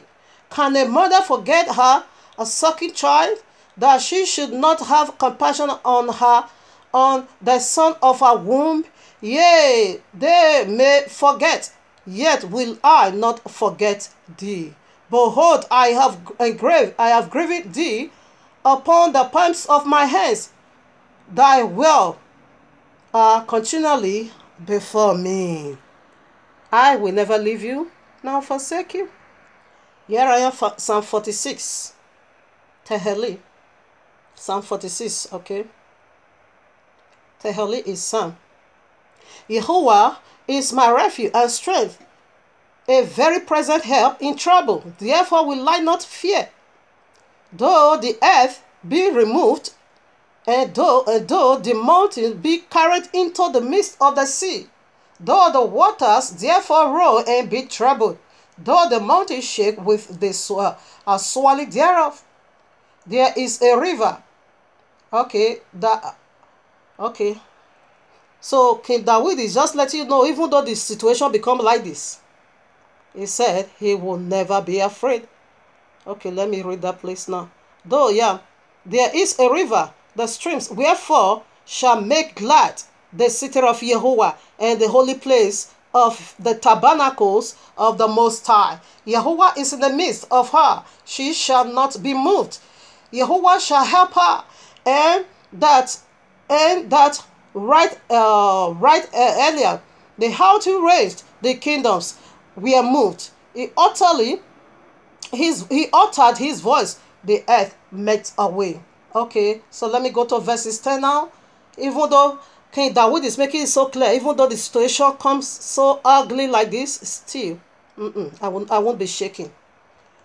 Be still, verses 10 now. Be still and know that I am Yehovah. I will be exalted among the haughty or nation. I will be exalted in all the earth. You see? Like where the case of Joseph, Abba Yehovah was being glorified. Okay? As he followed, he did all these 5 alphabets. And that is how Abba Yehovah was being exalted. In my own case, he will also be exalted in all the earth. Okay? So that is the 4th alphabet of this word called faith. I will never leave you nor forsake you. There is a promises also for our Messiah from Yahushua HaMashiach. Matthew Metiyahu 28, 18-20. Yahushua came and spake unto them, saying, all power is given unto me in heaven and on earth. Go ye therefore and teach all nations, baptize them in the name of the Father and of the Son and of the Ruach HaKodesh, teaching them to observe all things wheresoever I have commanded you. And lo, I am with you always, even unto the end of the world. Amen. Is right here. Now we'll go for the 4th letter. What did that go for? Letter T. What did it go for? Oriba Sakayaba. Abba Yehovah. Ibaraba Sekeya. Abba Yehovah. Himo Santalabu Yeke. Abba Yehovah. Igorobos Karabo. Abba Yehovah. Hima Santalabu Yenerebo. Baraba Sekeya be. Baraba Sekeya. Abba Yehovah. Igorobos Karabo. Maya wagi masanta labu yenderebo. What did it go for? Letter T. Turn not to the right, nor to the left. Okay? Don't go to the right and don't turn to the left. That is the royal law. Okay? That is how you abide. That is how you follow. That is how you get the promise of I will never leave you nor forsake you. Turn not to the right, not to the left. That is faith. Abide in those things that you were being told. Here I am, Joshua chapter 1 verses 1-9. I'm only going to read 7. I read now. Only be thou strong and very courageous, that thou mayest observe to do according to all the law which Moshe my servant commanded thee. Turn not from it to the right hand or to the left, thou mayest prosper whatsoever thou wheresoever thou goest. Don't turn not to the right, nor to the left from the royal law, all this commandment. Don't turn away from it. That is where you are going to get this prosperity. This prosperity, they are killing themselves up. They are killing themselves for it. They already turned from the they already turned away from the royal law. David Oyedepo having 4 private jets. That is turning away from the royal law. That is pure wickedness. This stupid he-goat again, what is his name? Adeboye, demanding from the congregation to give $1 billion. That is 1 billion naira. That is turning away from the royal law. What kind of job are they doing to offer you such money? What kind of job? To do what with? This is why they cannot preach sound doctrine. This is why they always preach prosperity, because that is what their anxious ears wants to hear. So that they will keep demanding such huge amount of money. Not that someone cannot afford that, but don't place it as a condition. Don't let others hear of it. It is an intimidation for the one that cannot give it. It is an intimidation. If you don't turn from the right and turn from the royal law to right or left, Abba Yewa will even use somebody to give you $1 billion or $1 trillion. There are wealthy people here on earth, secret trillionaires. Let me say so. He will use that to bless you. All right, now here we are in Psalm 1. Blessed is the man that walketh not in the counsel of the ungodly, the counsel of the wicked. It is Adeboye and it is Oyedepo. It is all these Christians, they are the counsel of the wicked. Nor start in the way of the sinners. They are sinners. What is sinner? Simply mean breaking the royal law. Sinner, sin, you break the royal law. That is the definition of sin. Nor sitter in the seat of the scornful, mockers. The Christians, they are mockers. If you want to, they are mock. They sell all things. They sell the holy, what they call it, the anointing oil. They are selling all things, which means Messiah was so mad against those that were doing it. Those days, selling doves, selling whatever money exchanger right in the house of Yahuwah. As he came, his hunger burned against them. He overturned all things and threw them out of the temple. So you shall not make my father's house the house of business, the house of merchant. Exactly what they are mockers. Christendom is doing, selling all things. 2. But his delight is in the law of Yahuwah, and in his law doeth he meditate night and day. Christianity said Jesus abolished the law. Therefore, you are not blessed. You are under curse. Only Jesus is the one that said, I will never leave you. You are under the control of Jesus, of course. All this 4 alphabet, it goes to Jesus. You turn already to Jesus. The Jesus that abolished the law, that man of sin. What is sin? Breaking the royal law. And Jesus said, I abolished. Allah is right on his way to abolish the remaining one. 3. And he shall be like a tree planted by the rivers of water. What did we just say? That Messiah in John 15, 1-11, if you abide in him, you are the branch. He is the tree. The tree that is planted by the rivers of water. We see that in Revelation 22:1. Planted by the rivers of water that bring forth his fruit in his season.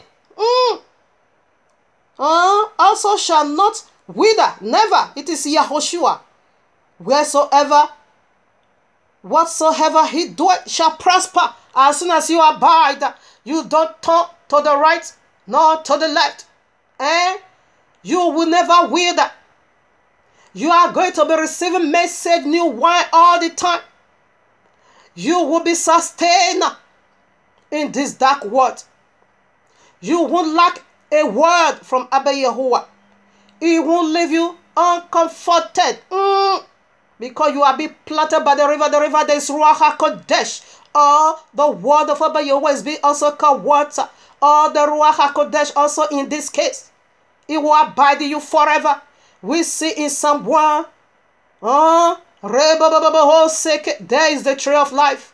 As you abide, as you don't talk. There is the river of life. The Ruach HaKodesh is going to abide in you eternally. Therefore, say whatever you touch, you just prosper. You just flourish. You don't lack a thing.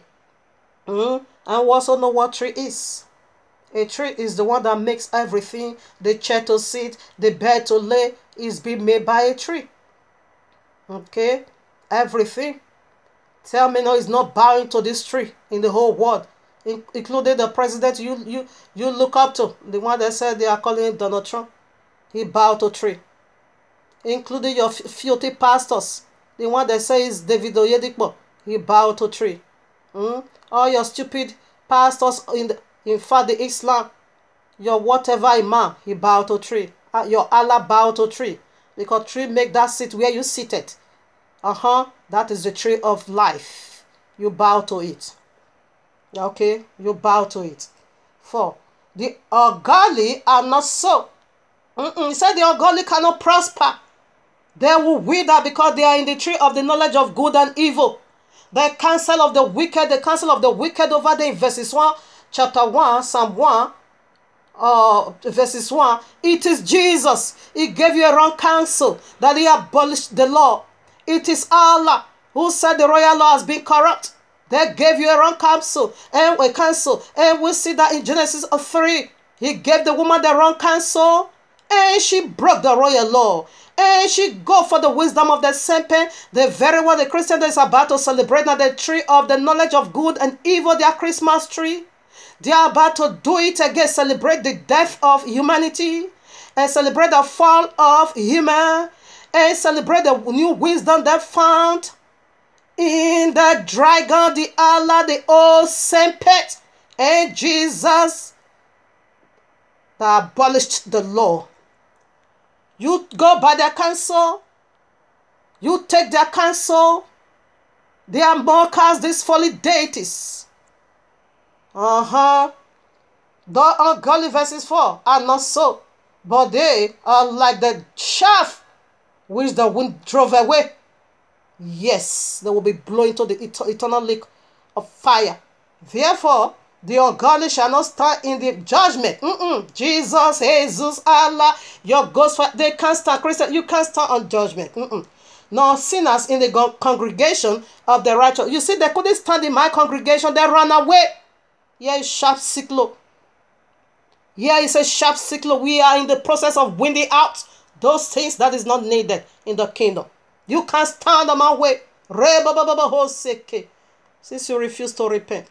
For Yahweh knoweth the way of the righteous, but the ways of the wicked shall perish. That is their end, okay? If you turn from the royal law. He said, I said before you, this is the life or death. If you obey, you get life. If you disobey the royal law, you get death. You get killed. Ba'aba Yehovah. And Sharia law is on its way for you. As soon as you turn away from the royal law, you can still return back and keep the royal law. Here I am. Turn not to the right, nor to the left. Revelation 22:7. Behold, I come quickly. Blessed is he that keepeth the sayings of this prophecy of this book. It just records what took place in Tehillim or Psalm chapter 1. Messiah records it. If you keep the saying of this book of the law, you are blessed.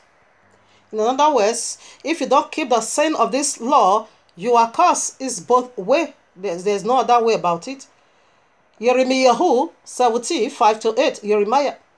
Thus saith Yehovah, cursed be the man that trusted in man. Jesus is a man of sin, and you trusted in him. Allah is a man of sin, and you trusted in him. And maketh flesh his arm, and whose heart departed from Yehovah. He said is a curse. For he shall be like the heat in the desert, and shall not see where good cometh, but shall inhabit the place in the wilderness, in a salt land, and not inhabited.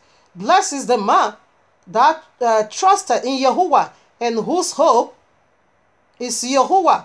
For he shall be as a tree again, planted by the waters, and that spread out her roots by the river, and shall not see when hot cometh, but her leaves shall be green, and shall not be and shall not be careful in the year of drought, neither shall cease from yielding fruit.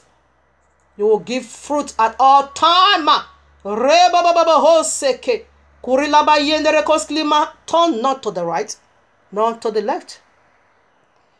That is the only way out. The only way to be blessed. The only way to be prospered. Eternally.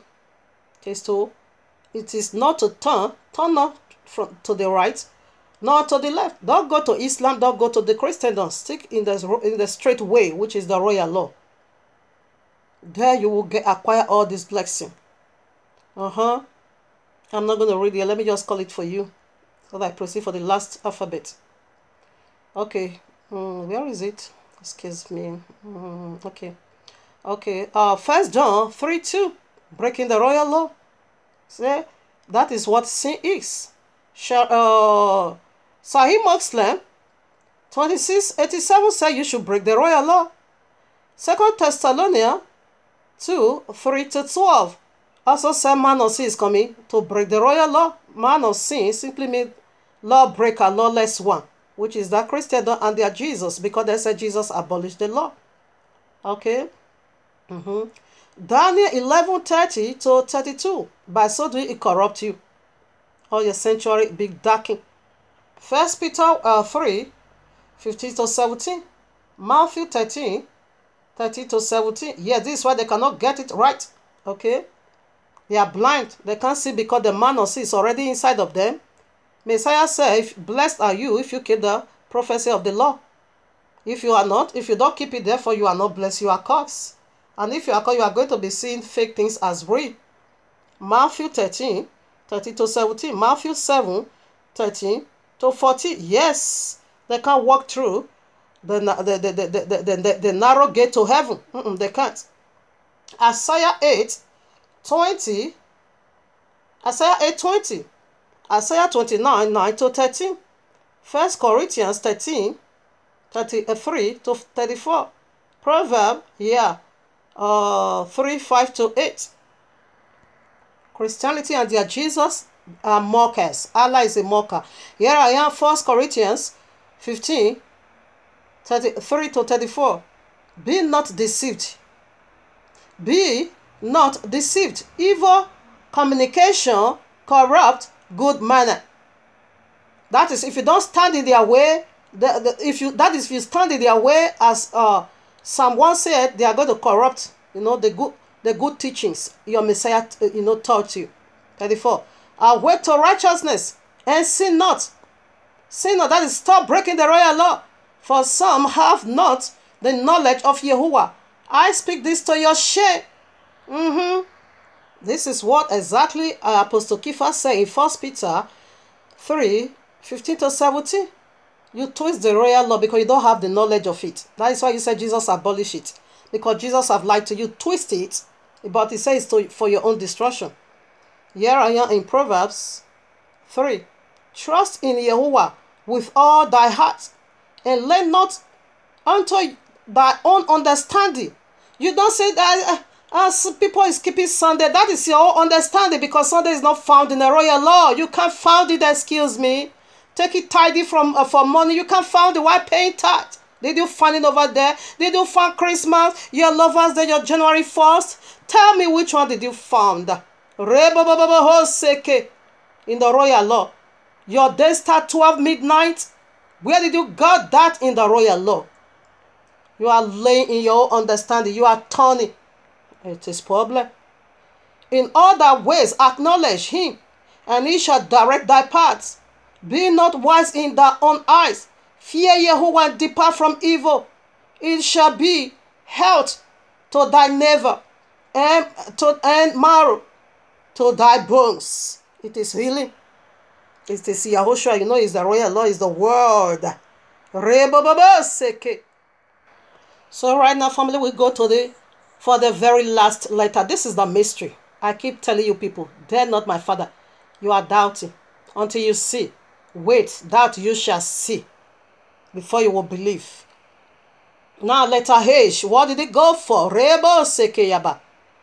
What did it go for? After all this difficult time, dragging, dark hour, God, blind, death, affliction, after all this confusion, what ended? Letter H, isn't it? Harvest, hidden glory. Harvest, hiding, honor, glory, treasure. Harvest it now, because it was being hidden away. That is the result. The blessing is in the hand.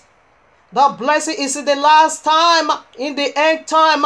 After you have passed all this exam from letter 1 to 4, the fifth letter, what did it go for? Harvest, now hiding. Glory. Do you know your tomorrow is being hidden away from you? To see the hand of Abba Yahuwah. Do you know what is going to happen next minute? No. Harvest, hiding, honor, seke, glory, treasure. That is the last letter. After more strongly, this is the reward. If you keep to the 4th letter, and this is what is going to, accomplish, consummate, faith, all your journey. Ribos karababayo, rekes klibabo seke. Matthew 13, 44 to 52. Rebababo seke ya. So I read Matthew 13, 44. Again, the kingdom of heaven, we are talking about the kingdom of heaven, is like it is Messiah, like unto treasure hide in a field. This treasure is being hid away from you, but until you strive and get there, until you keep all the 4 alphabet, this is the reward, they hide the treasure. Okay? Hide in the field. The field is the word, which when a man hath found, he hide it, and for joy therefore goeth and selleth all that he hath, and buyeth that field.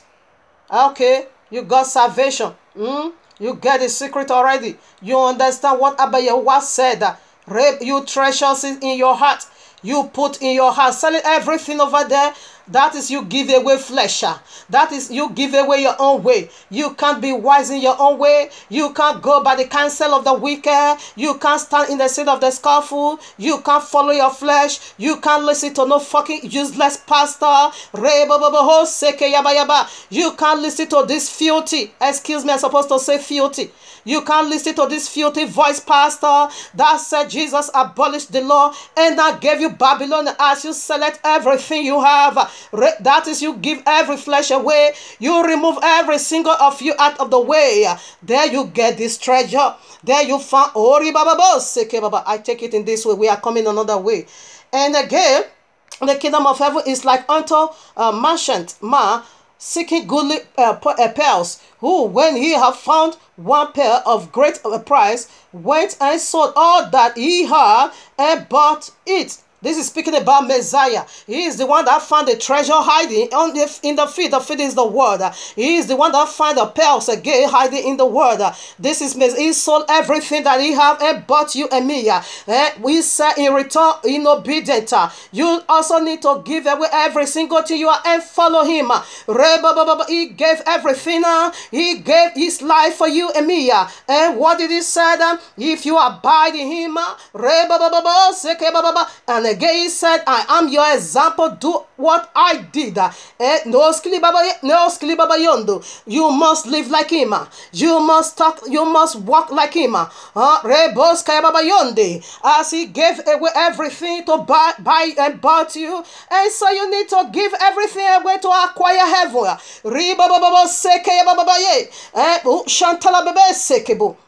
Oh yes, sir. Again, the kingdom of heaven is like unto a net that was cast into the sea and gathered of every kind, which when it was full, they draw to shore and sit down and gather the good into vessel, but cast the bad away. So shall it be at the end of the world. The angel shall come forth and sever the wicked from among the just, and they shall cast them into the furnace of fire. There shall they be willing and gushing of teeth eternally. Let's take it now the other side. That is the simple one. The feed over there, it is the word. The man that bought the feed, it is Yahushua HaMashiach. And the one that found the treasure, still it is him as he found Yazrael. Yazrael was once hiding. Let's confirm that in Exodus 19, verses 5. Here we want to see the treasure Yahushua found that was hiding in the field. And he's still hiding these days. And he hide that treasure again. It refers to the chosen nation. Exodus 95. Now therefore, if ye will obey my voice indeed, and keep my covenant, then ye shall be a peculiar treasure unto me above all people.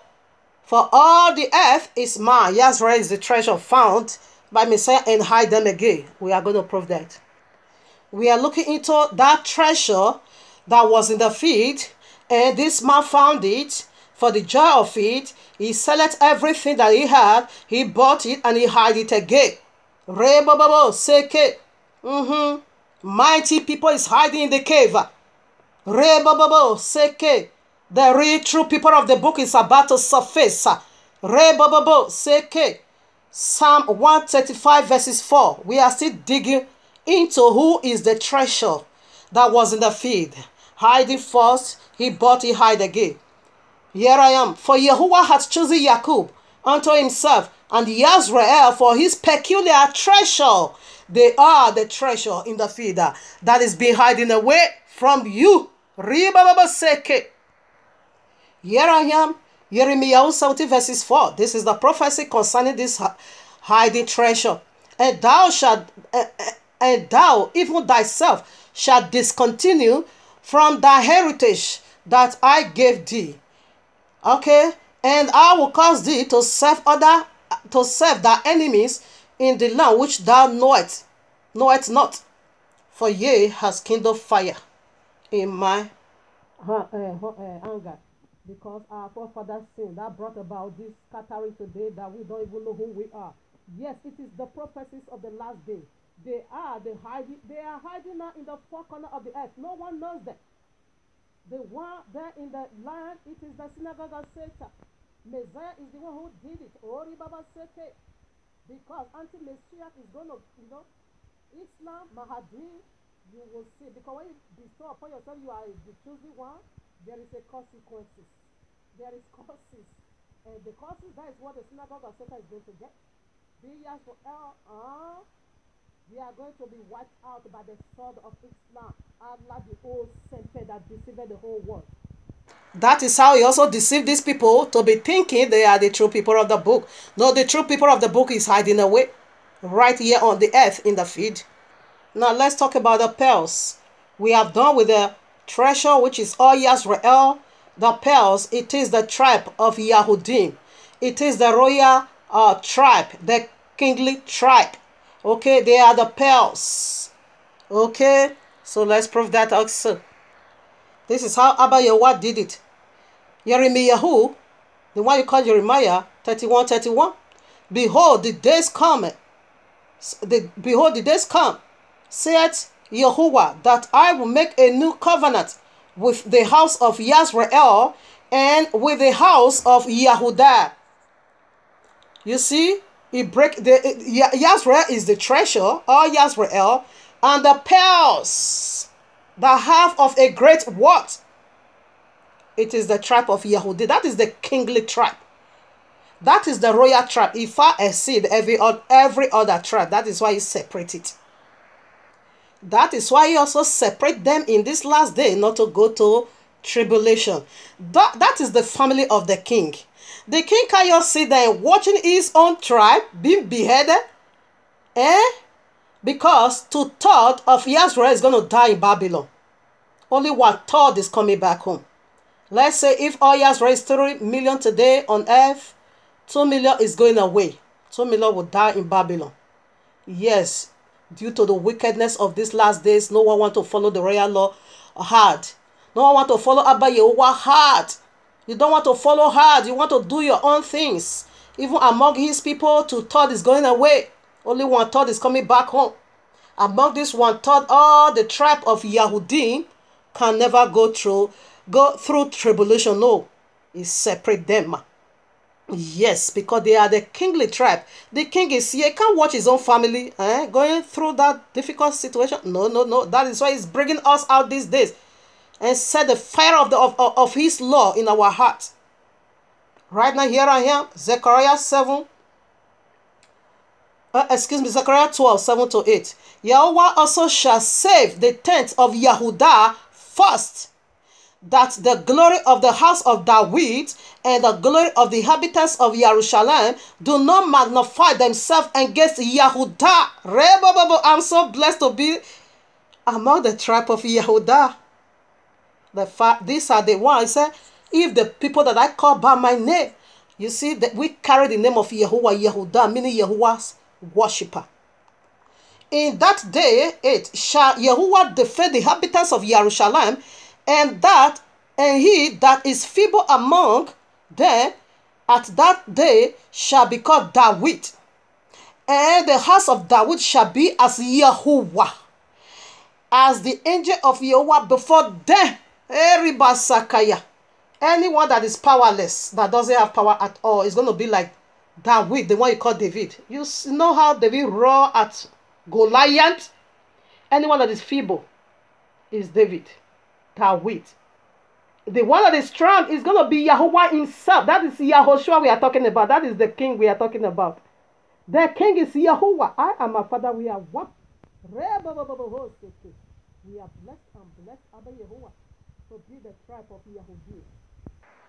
Okay, now the tribe of Yehudim, they are the pairs that have great worth than the others.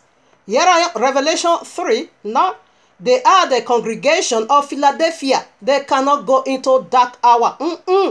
Behold, I will make them of the synagogue of Satan, which said they are Yehudims and are not, but do lie. Behold, I will make them to come and worship before thy feet, and know that I have loved thee, because thou hast kept the word of my patience. I also will keep thee from the hour of tribulation. Which shall come upon the whole world to try them that dwell upon the earth. You see, this is the only congregation among us 7 that will not go face this dark hour. It is the tribe of Yahudi, the kingly tribe. Here, Revelation 5:5.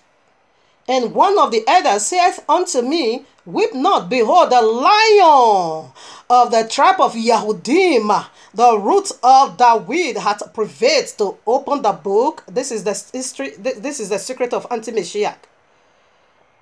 To open the book and to loose the 7 seals thereof. When he loosed the 7 seals, when he released Mahdi, hair is going to break loose on earth. But his tribe cannot go through it. They are the brethren. They are the family of the king. They can't go through tribulation. That is why he put the fear of his father love in our heart to dig down the root of his word through this word called faith. Here I am, Revelation 21:21. We are digging into the mysteries of the pearl. And the 12 gates were 12 pearls. Every gate was of 1 pearl. Every several gate was of 1 pearl. And the street, okay, that's what I want to prove. Every several gate of the 12 gates were of 1 pearl. What does that simply mean? That is, Yehoshua is the lion of the tribe of Yehudah, and his tribe is being separated to be the pearls. And that is the glory of the king Yehoshua is going to be among every other tribes, the pearls. That is of great worth, great price, is going to scatter through all other tribes. We know we have 2 extended tribes. So I'm wondering, maybe this new Jerusalem is going to be 40 gates. I'm wondering, because Manasseh have his tribe, Ephraim also have his tribe. So they are all together 40. So that's what I'm thinking in my own understanding. I think so, because the name of the 12 tribe, they are to a gate, okay, foundation. So I'm also thinking there are also going to be extra 2 gates. So the glory of the pair, which is Yahushua Mashiach, the tribe of Yahudim, is going to scatter throughout all 13 tribes. Now we'll go for the sea. So now the net that was being thrown into the sea and caught a great multitude, they were being separated, the good and the bad. Who are the sea? They are simply Gentile. Let's first of all see what water represents in the royal law. Revelation 71. And this came, and there came one of the 7 angels which heard the 7 vials, and talked with me, saying unto me, Come hither, I will show unto thee the judgment of the great whore that sitteth upon many waters. Right now, we will go to verses 15 and see what that water simply is. 15 now. And he said unto me, The waters which thou sawest, where the whore sitteth, are peoples, and multitudes, and nations, and kingdoms. Let's go back again. Matthew 13:47. Again, we are talking about the kingdom of heaven. And this is the very last alphabet of this word called faith. How are you going to get into this kingdom? It is only through faith. All these 4 characteristics of faith, they all need to burn over you for you to enter into this kingdom. Again, the kingdom of heaven is like unto a net that was cast into the sea, and gathered of every kind, good or bad, which when it was full, they drew to the shore and sit down and gather the good into vessel and cast the bad away. Okay? So he said the good ones, he will put into vessel, while he will cast away the bad ones. In totality, these are all Gentiles nation. The sea, we see it already, our people, our kingdom, our languages, These are Gentiles. Messiah break it into 3 parts. We see the treasure. Who are the treasure? We see who are the pearl. And we also know who is the sea. It is altogether the Gentile world. That Gentile that want to also come into the kingdom, you must do all these 4 things things for you to acquire this kingdom we are talking about. It's all about kingdom. Eternal kingdom here on earth. So they are Gentile. So the good Gentile that is being kept into vessel, let's see how they become one of us. As Ezekiel 47, 21 to 23. So shall ye divide this land unto you according to the tribes of Yasrael. And it shall come to pass that ye shall divide it by lot for an inheritance unto you, and to the strangers. Stranger is Gentile, Gohin is Gentile, heathen is Gentile. Excuse me. These are all the word Bible, the royal law always use for Gentile. They are Gohin also, yeah. I think Genesis called them that name. Sometimes we see them Gentiles, sometimes we see them strangers. Okay, they are strangers to the family of Yahuwah. That is why they need to be grafted in.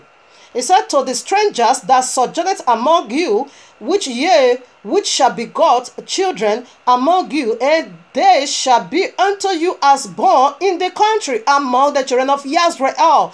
They shall have inheritance with you among the tribes of Yasrael. And it shall come to pass that in what tribe the stranger sojourneth, there shall ye give them his inheritance, saith Yahuwah. If you sojourn with the tribe of Yahudim, your house is going to be emerald or mansion, just as we read from Revelation 21. This sojourner, what does it mean? It is only for one reason you were being brought into the kingdom, to be houseboy and housegirl for the children for the people of the book. Okay. So this is the structures and the function of the kingdom. We are dealing with heavenly kingdom over here, and this is how it works. They see over there, for you to harvest now the hiding glory, no. Whether you are Gentile, whether you are Yasrael or the tribe of Yahudim, You need to go by these 5 letters. Faith. Only faith. Because if you abide in Messiah, that is strong faith. Here I am, Yeshayahu 14, 1-2. For Yahuwah shall have mercy, for Yahuwah will have mercy on Jacob, and will yet choose Yisrael, and set them in their own land. And the strangers shall be joined with them. These strangers are the Gentile world, which we are the sea.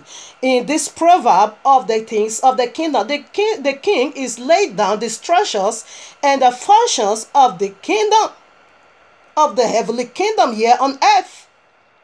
Okay, strangers shall be joined with them. You see now, when he was making the rules, Yisrael, okay, they are the treasure, the tribe of Yehudi, okay, they are the pearls, okay, the river, they are the Gentile. Missed anyone. He said he cut off every kind. White, black is not important. But you were being cut for just one reason. Join with them, and they shall cleave to the house of Jacob, and the people shall take them and bring them to their house and to their place. And the house of Yisrael shall possess them in the land of Yahuwah for servants and handmaids, and they shall take them captive, whose captives they were.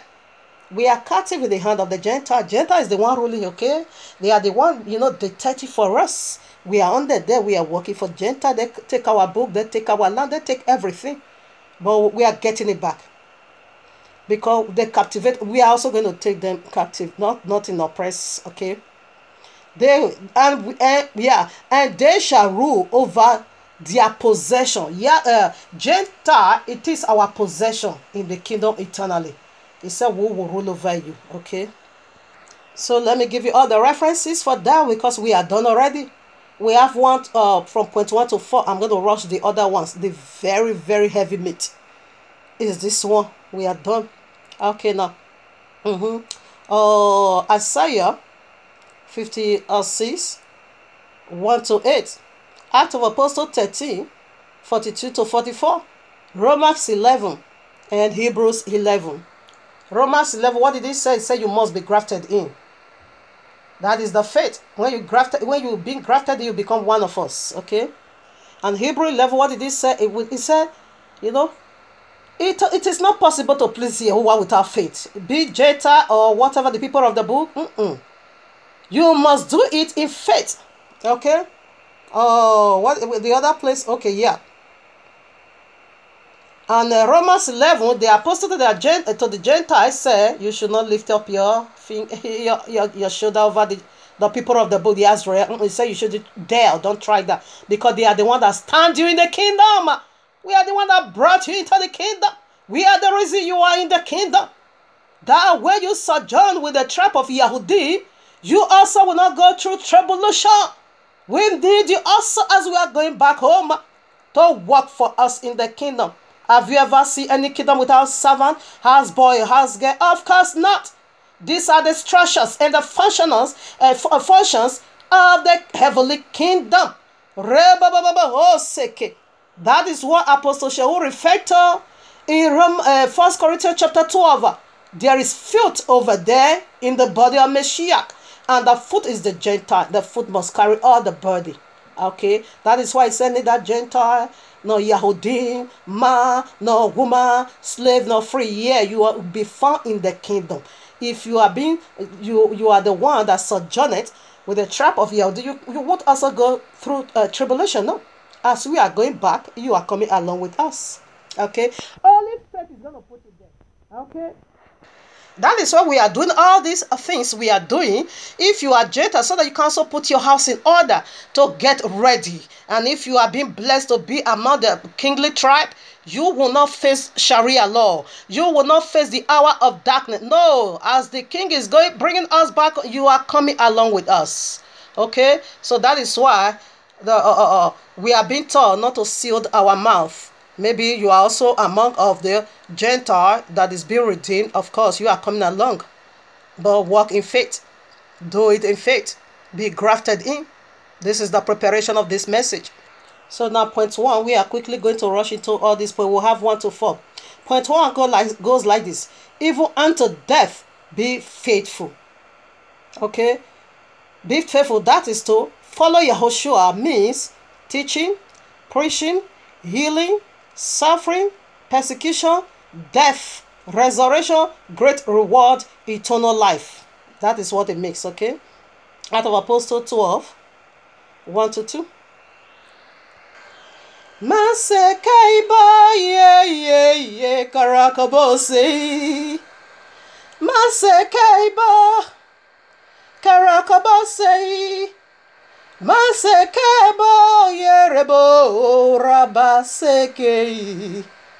Masekaiba ye karakabose. Karakabose. Karakabose. Karakabahi, Karakabahi, Masede Barua Hakodesh Rabaseke, Karakabahi, Karakaba. I keep telling people, don't dare my father. I thought I'm making mouth. You want to see before you believe. You wait, you shall see. Dragon is jealous of me. Allah, Jesus, they are jealous of me because they hate truth. Here I am, Acts of Apostles 12, 1-2. Now about that time, Herod the king stretched forth his hand to verse 30 of the congregation, and they killed James, the brother of Yehochanan, with a sword. Okay? Be faithful unto death. So I want to cut the scripture. You can read all in your quiet time. Acts of Apostles 12, 1-2, I read that one already. Acts of Apostles 7, 54-59. You know, Stephen was also being beheaded. Okay, he was faithful unto death. Acts of Apostles 21, 8-15. Apostle Shaul, all the 12 apostles, all of them go for it. Revelation 2, 8-10. Let's quickly read that one. So here I am, Acts of Apostles 7, 58. And cast him out. They were talking about Stephen. You can read all for a better understanding. And they cast him out of the city and stoned him. And the witness laid down their cloth at a young man's feet, whose name was Saul. And they stoned Stephen, calling upon Yahuwah, saying that Yahushua received my spirit. And he knelt down and cried out with a loud voice, Yahuwah, let not this sin to their charge. And well, he gave up the spirit. Okay, even though I was still dying, there's a place in worship. Okay, I read it 55. But he, being full of the Ruach HaKodesh, looked up, stand fastly into heaven, and saw the glory of Yahushua standing on the right hand of Yahweh. Prophesies it, because he's going right back home. Be faithful unto death. King Yahushua now said, don't worry, my son. Let them kill your flesh. You are coming right back to a better place, So come and rest. Revelation 2:8. And unto the angel of the congregation of Smyrna write, this saith the first and the last. And when you go to Revelation 9, to the congregation, Revelation 3:9, to the congregation of Philadelphia, how did Messiah, make himself known? He said the root of David. That is the king of the tribe of Yehuda. Okay? Oh, you see, here now, that's a first and last. To all 7 congregations, only to the congregation of Philadelphia, he used that language for. Okay? The root of David. That is the lion of the tribe of Yehuda. We are not going into tribulation. Not at all. It's not our portion. Now, he's going to speak to our brother that will face tribulation. Yes. They will face it. And okay, the congregation of Smyrna, there is mercy, then that needs to be cleansed in the face of affliction. Okay, now, to the congregation in Smyrna write, these are things said the first and the last, which was dead and is life. I know thy works and tribulation and poverty, but thou art rich. And I know the blasphemy of them which say they are Yahudim and are not, but are the synagogue of Satan. Okay, fear none of these things, of those things which thou shalt suffer. Behold, the devil shall cast some of you into prison, that ye may be tried, and ye shall have tribulation 10 days. But be thou faithful unto death, and I will give thee a crown of life. Just as he allowed Stephen to see is what is kept for you.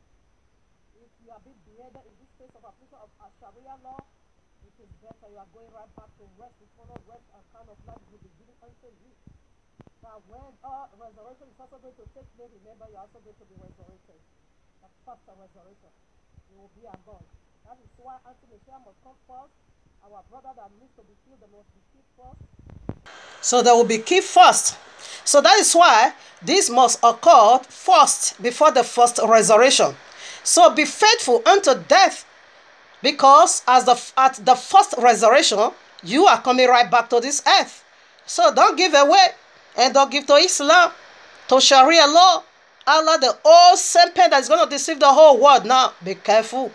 When they cut your head, you are getting it right back. You see all the tutor that is going to die in Babylon, if they don't take anti-Messiah, if they don't denounce Messiah in this face of affliction, they are the one he's speaking to.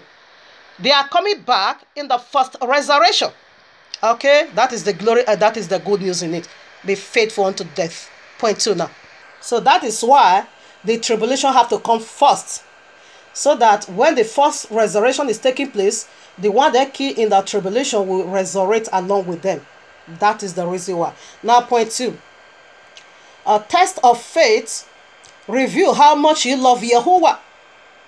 Test of faith. Simply review how much you love Abba Yahuwah. Deuteronomy 8:1-3. Let's read. I read. Even Messiah himself also went through this test. Matthew 4.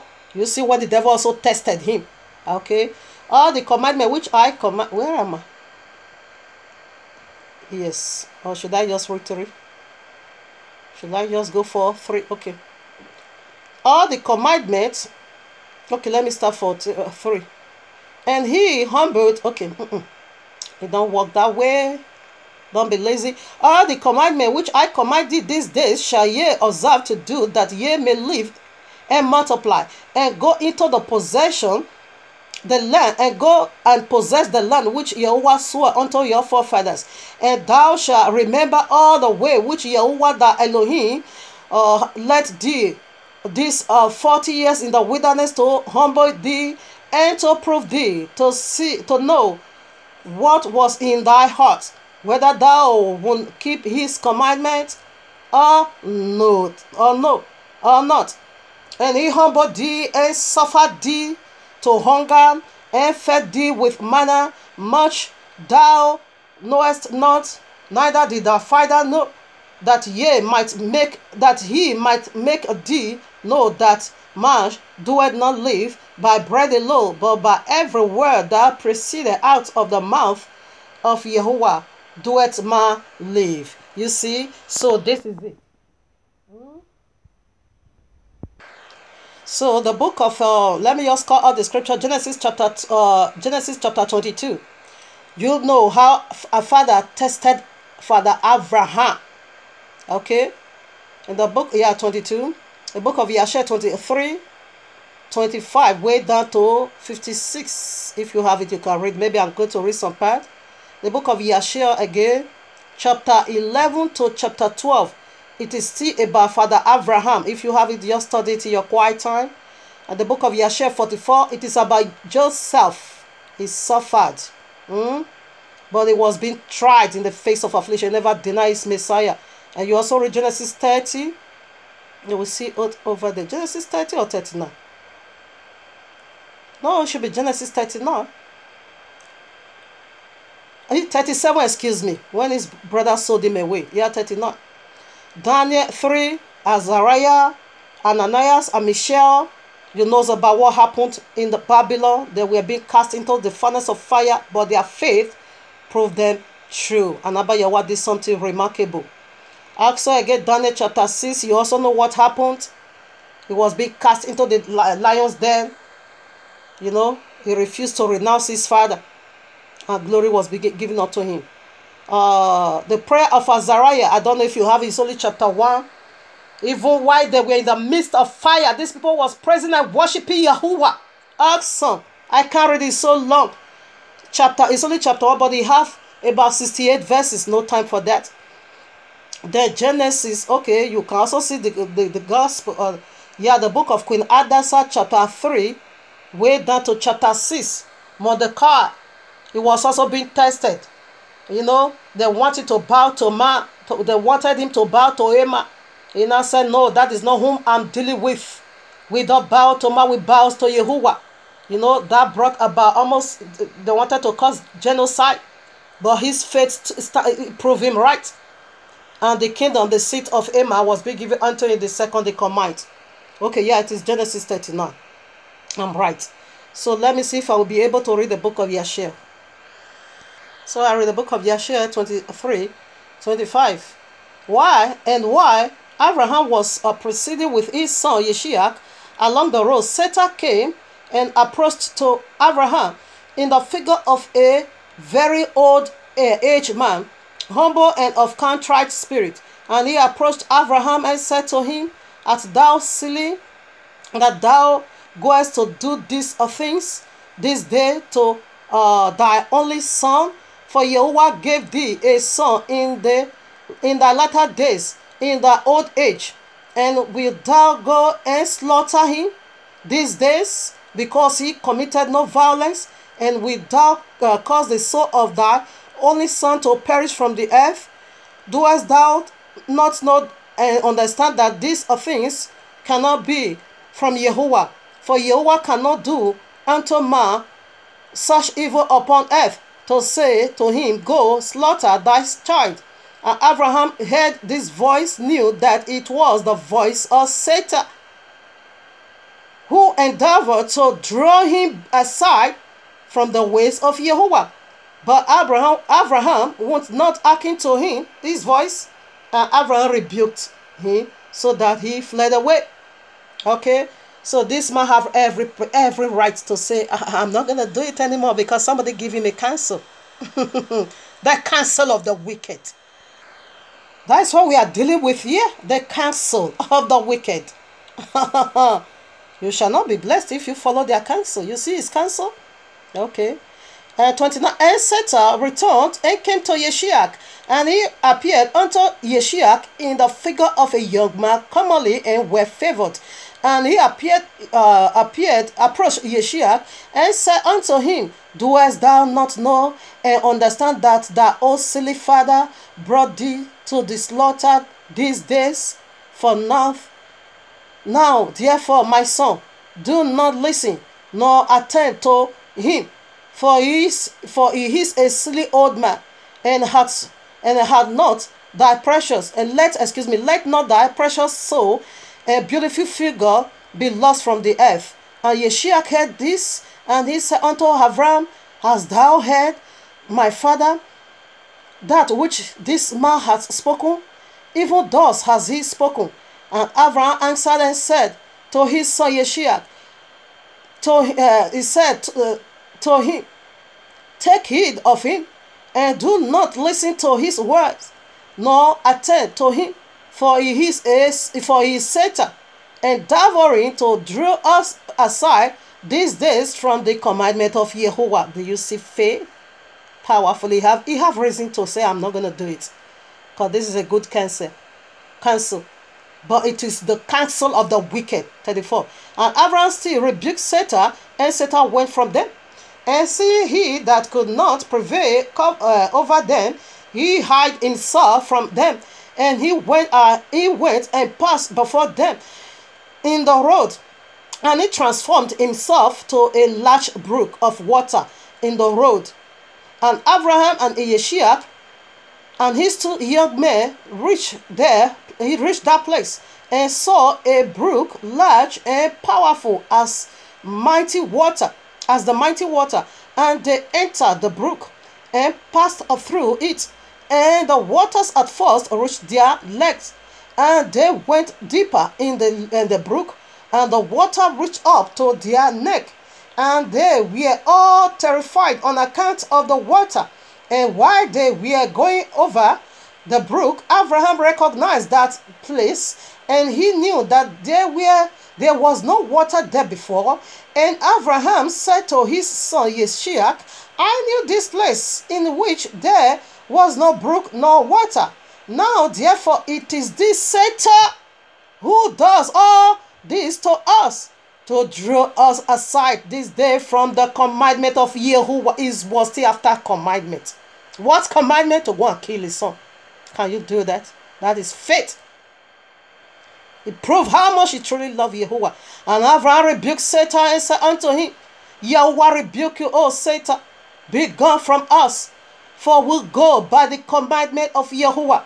And Satan was terrified at the voice of Abraham, and he went ahead from there, and the place again became dry land, and it was as it was at first. And Abraham went with his son towards the place that Yahuwah had told him.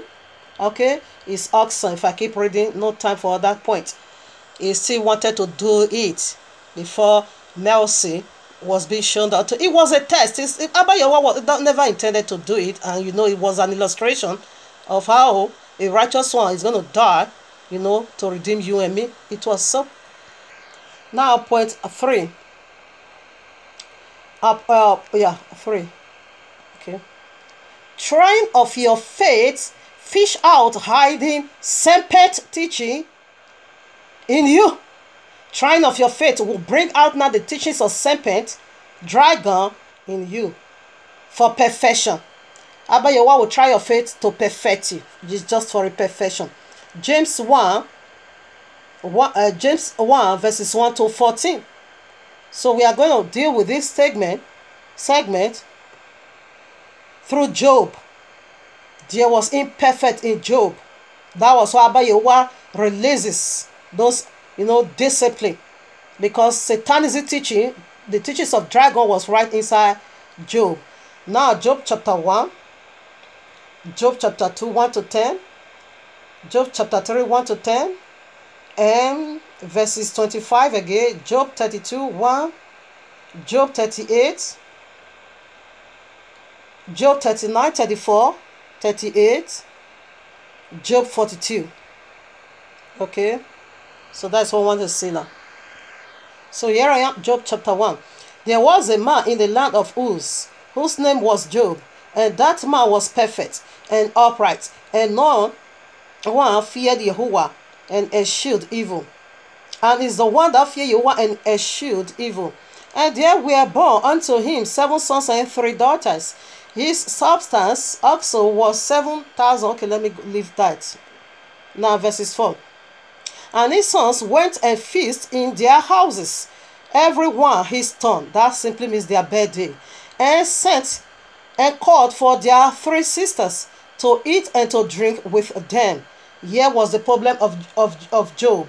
Here was his problem. Verses 5 now. And it was so, when the days of their feasting were gone about, that Job was sent and sanctified them, and rise up early in the morning and offered burnt offerings according to the numbers of them all.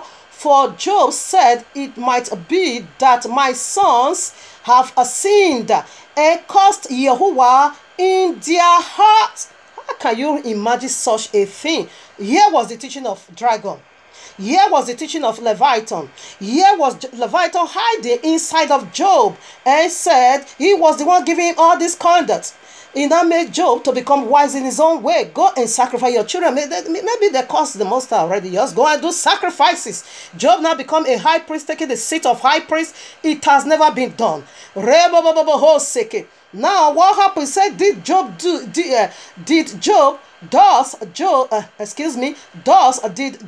continually, year after year. Job now beginning to do this work of high priest in our lives, sir. Every year in the day of Yom Kippur, every single one has to buy a lamb or a goat for sin offering. Now you will present to the high priest. See Leviticus 16 for that. You will present to the high priest. The high priest is the one to make the atonement for you. And this Job now took the seat now of the high priest every year. When the children are finished, he now set himself in the altar of Yahweh as a high priest, and now begin to make atonement for them. He said this one now become his practice. Anyone that take the seat of high priest, Abba Yahweh kill them. They always get killed. This is the reason why all his 10 children were being killed. Abba Yahweh loved Job so much. He know he's going to restore Job. He know Job walked in ignorance. That was why he did not kill him himself. He not killed all those children in order to bring out that wickedness inside of Job for perfection. That was what happened. Now we are seeing Job 1 verses 8 now. And Yahweh said unto Satan, hast thou considered my servant Job, that there is no like there is none like unto him? Okay, after Father Yahweh has praised him, he shunned evil. Okay, who's evil? It is the devil. Okay, listen now. Then Satan answered, Yahweh answered, said, do Job fear Yahweh for naught? As thou not? Okay, now he protect Job, okay, because this Satan wanted to hurt Job, but Abba Yahweh protect him. Now 11. But put forth thy hand now, and touch all that he hath, and he will cause you to thy face. That is where Anna knew through the power of the Ruach HaKodesh, Satan, the dragon, gave Job this teaching. How did he know that Job is going to curse you? If you take everything you have, it will curse you. And this was the fear of Job, that I don't need my children to curse Yahweh already. I don't need their curse Yahweh already. And there is accusation. That is why the royal law makes it so clear. Revelation 12, 10 or 11, he said that the Satan who accused our brethren night and day, he will give you teaching. He will also use that same teaching to accuse you. Automatically, he was just accusing Job that Job is going to curse Yahuwah, and that teaching fear is already in the heart of Job. You know, protecting for his children not to curse Yahuwah. Who gave you that teaching of cursing Yahuwah? Why should your children curse Yahuwah? And why should you curse Yahuwah? So as the challenge went on, what happened? All his 10 children was being killed. Okay, 20 now. Then Job rose as the news came to him. Bad news has come. Abadedo has slaughtered them all. And Job arose and rent his mantle and shaved his head and fell down upon the ground and worshipped and said, Naked came I out of my mother's womb, and nakedness will I return hither. Yahweh gave Yahweh ticket. He praised Yahweh. Now the second attack is coming now. So now as the second attack came for the sake of time, can I read it? Okay, but put forth thy hand now and touch his bone and his flesh, and he will curse you to thy face. Satan repeated that statement again. Then Abba Yahweh said, he repeated it. Okay, Abba Yahweh said, okay, go ahead and see whether it's going to curse me, because that curse is your teaching, it's not mine. Then said, verses 9, then said his wife unto Job, doest thou still retain thy integrity? Curse Yahuwah and die. Hear Job now. But he said unto her, thou speakest as one of the foolish women. What, shall we receive good at the hand of Yahweh, and shall not receive evil in the hands of Yahweh? In this, Job still did not curse Yahweh. Let's see where the problem of the curse begin.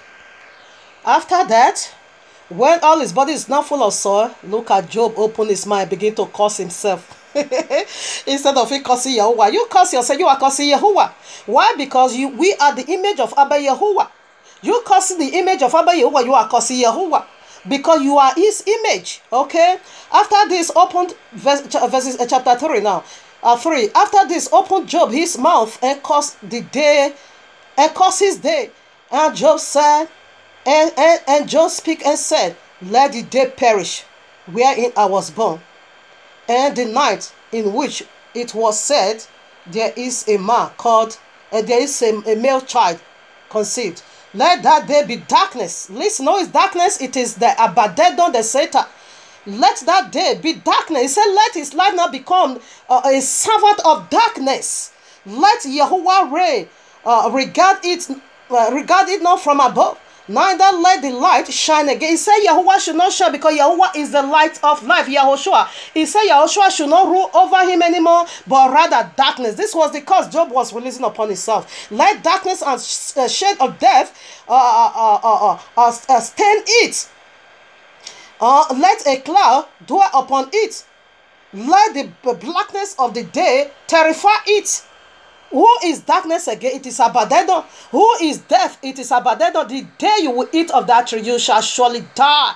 It is the angel of death. It is the destroyer. Now he is saying his day should be in the hand of destroyer. that the destroyer should rule over him. You see curses, you cursing your body, you are cursing Yahuwah indirectly because you are the image of Yahuwah. For as for that night, let darkness cease upon it. Who is darkness? It is Abaddon. Let it not be joined unto the days of the year. Okay. Let it not come unto the number of the month. Okay. Lo, let the night be solitary. Let no joyful voice come therein. Let them curse it. That curse the day. Who is the curser of the day? Who is cursing the day? It is Abaddon. Is going to curse the whole world, that part of mankind. Is going to curse you to receive the mark of the beast. He said, let them curse his day. Those that is curse. That curse. That is the people that is cursing. Let them curse this day. Who gave him this word of curse? It is the dragon. He said, let them curse. Let them that curse it. Let them curse it. That curse the day. The people that is cursing the day, say, let them curse his own day. To rise up. Let the star of the twilight therefore dark. Let it in fact. Job messed up big time. Now we are going to 25. He messed up big time. There is no time. I will have just take it through all. Now verses 25. For the things which I greatly feared is come upon me, and that which I was afraid of has come unto me. Again, fear is of the devil. In Genesis 3:7, he said, when we heard your voice, I was afraid, and I hide myself. First time for man to experience fear, it is true wickedness that they have done. And this is the fear Job said it was in his heart. Afraid that this discussion should not come upon me one day. That was sentence inside of him hiding. The torture of Abba Yahuwah fish out that dragon. Let's check this out. When he first came unto him, what did he say? Job chapter 30, verses 1. So these three men ceased to answer Job because he was righteous in his own eye. You shall not be wise in your own eye. Job was righteous in his own eye. Job failed to recognize that you are not the high priest. You are never ever meant to be a high priest. You are not the one to stand in the day of atonement, making atonement for all your 10 children. He said this Job do continuously. And Job now said the things I fear, what I fear, the things that I fear not come upon me, that my children will sin against Yahuwah, they will curse Yahuwah, and they have, you see, who gave him that teaching? All this wickedness was the first teaching of the dragon inside of Job. He said when the Nazis, they were trying to correct him, you know, Apostle Shaul said, I searched myself to see if I'm still in the faith. So all this time was trying to put him right, to search yourself, to see maybe there's something bad. So Abba Yahuwah can never bring this disaster to a righteous man. Maybe there is something inside of you. Even though Abba Yahuwah said you are righteous. Now let me tell you, that we say, make it so clear. Blessed is the man who sins, he Yahuwah did not count against him. Thus you are righteous because your wickedness did not count it against you. He sees you as a righteous, so even though they are imperfect in you, he is still proud of you because you did not go by the way altogether of the Babylonian. No, you still go by his way, even though they are imperfect. That imperfect one day will be fished out. That is all. Thus you are blessed because it did not count it against you. He called him a perfect man, but there were unrighteousness. There were unrighteousness inside of him. This was what the friends were trying to bring out of him. Check yourself. Apostle Shaul said, I check myself to see if I'm still in the faith. Check yourself. Maybe there is something you are doing that is bad that makes this disaster to come to you. Job never accept that it was too clearly to be righteous. How can you be carrying on doing the work of high priest? You have broken the law. He said so he was righteous in his own eye. You know, after much cursing, Job really messed up, okay? He himself admitted over here, 38, now we are going to see 38, 39. After much cursing, chapter 38, Abba Yahuwah said, come here, my friend, who are you? You know, answer Job. There, Yahuwah answered Job out of the whirlwind and said, who is this that is darkened? Counsel by words without knowledge. How can I, me, Yahuwah, if there's nothing wrong with you, how can I bring this disaster upon you? You are darkened. Darkened over there, it is again dragon. Dragon was the one speaking through this man. Throughout his complaint, it was dragon and self-righteousness. It was dragon. It was dragon speaking him. Then you wanna ask him, who is this that is darking? He said, who is that? Who is this that darken counsel by words without knowledge? Get up now, thy loins like a man, for I will demand of thee, and answer thou me. Now I'm going to speak to you. You need to answer me, okay? You need. Then if you read all through, Abba Yahweh was no answering demanding words from him. He couldn't answer any one of it because he can't. He was surprised. So my counsel is darkened. Surprise. Here we are in chapter 39, verses 34 to 38 or 9. Moreover, Yahweh answered, he's still questioning Job. Read it all and see. Job, we are not able to answer any of those questions.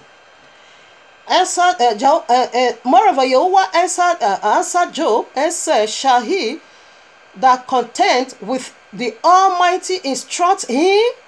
Because you are contending with me. I set already a high priest over there. You are breaking my rules. Are you the one to instruct me who to do the works of the prince? I've already ordained who is worthy to do the works of the prince. That is not your office, excuse me, Job. You can't instruct me. He that reproved Yahuwah, let him answer it. He said, Job, are you going to instruct me now? Are you going to tell me what to do? I don't have the right to bring justice to iniquity inside of you.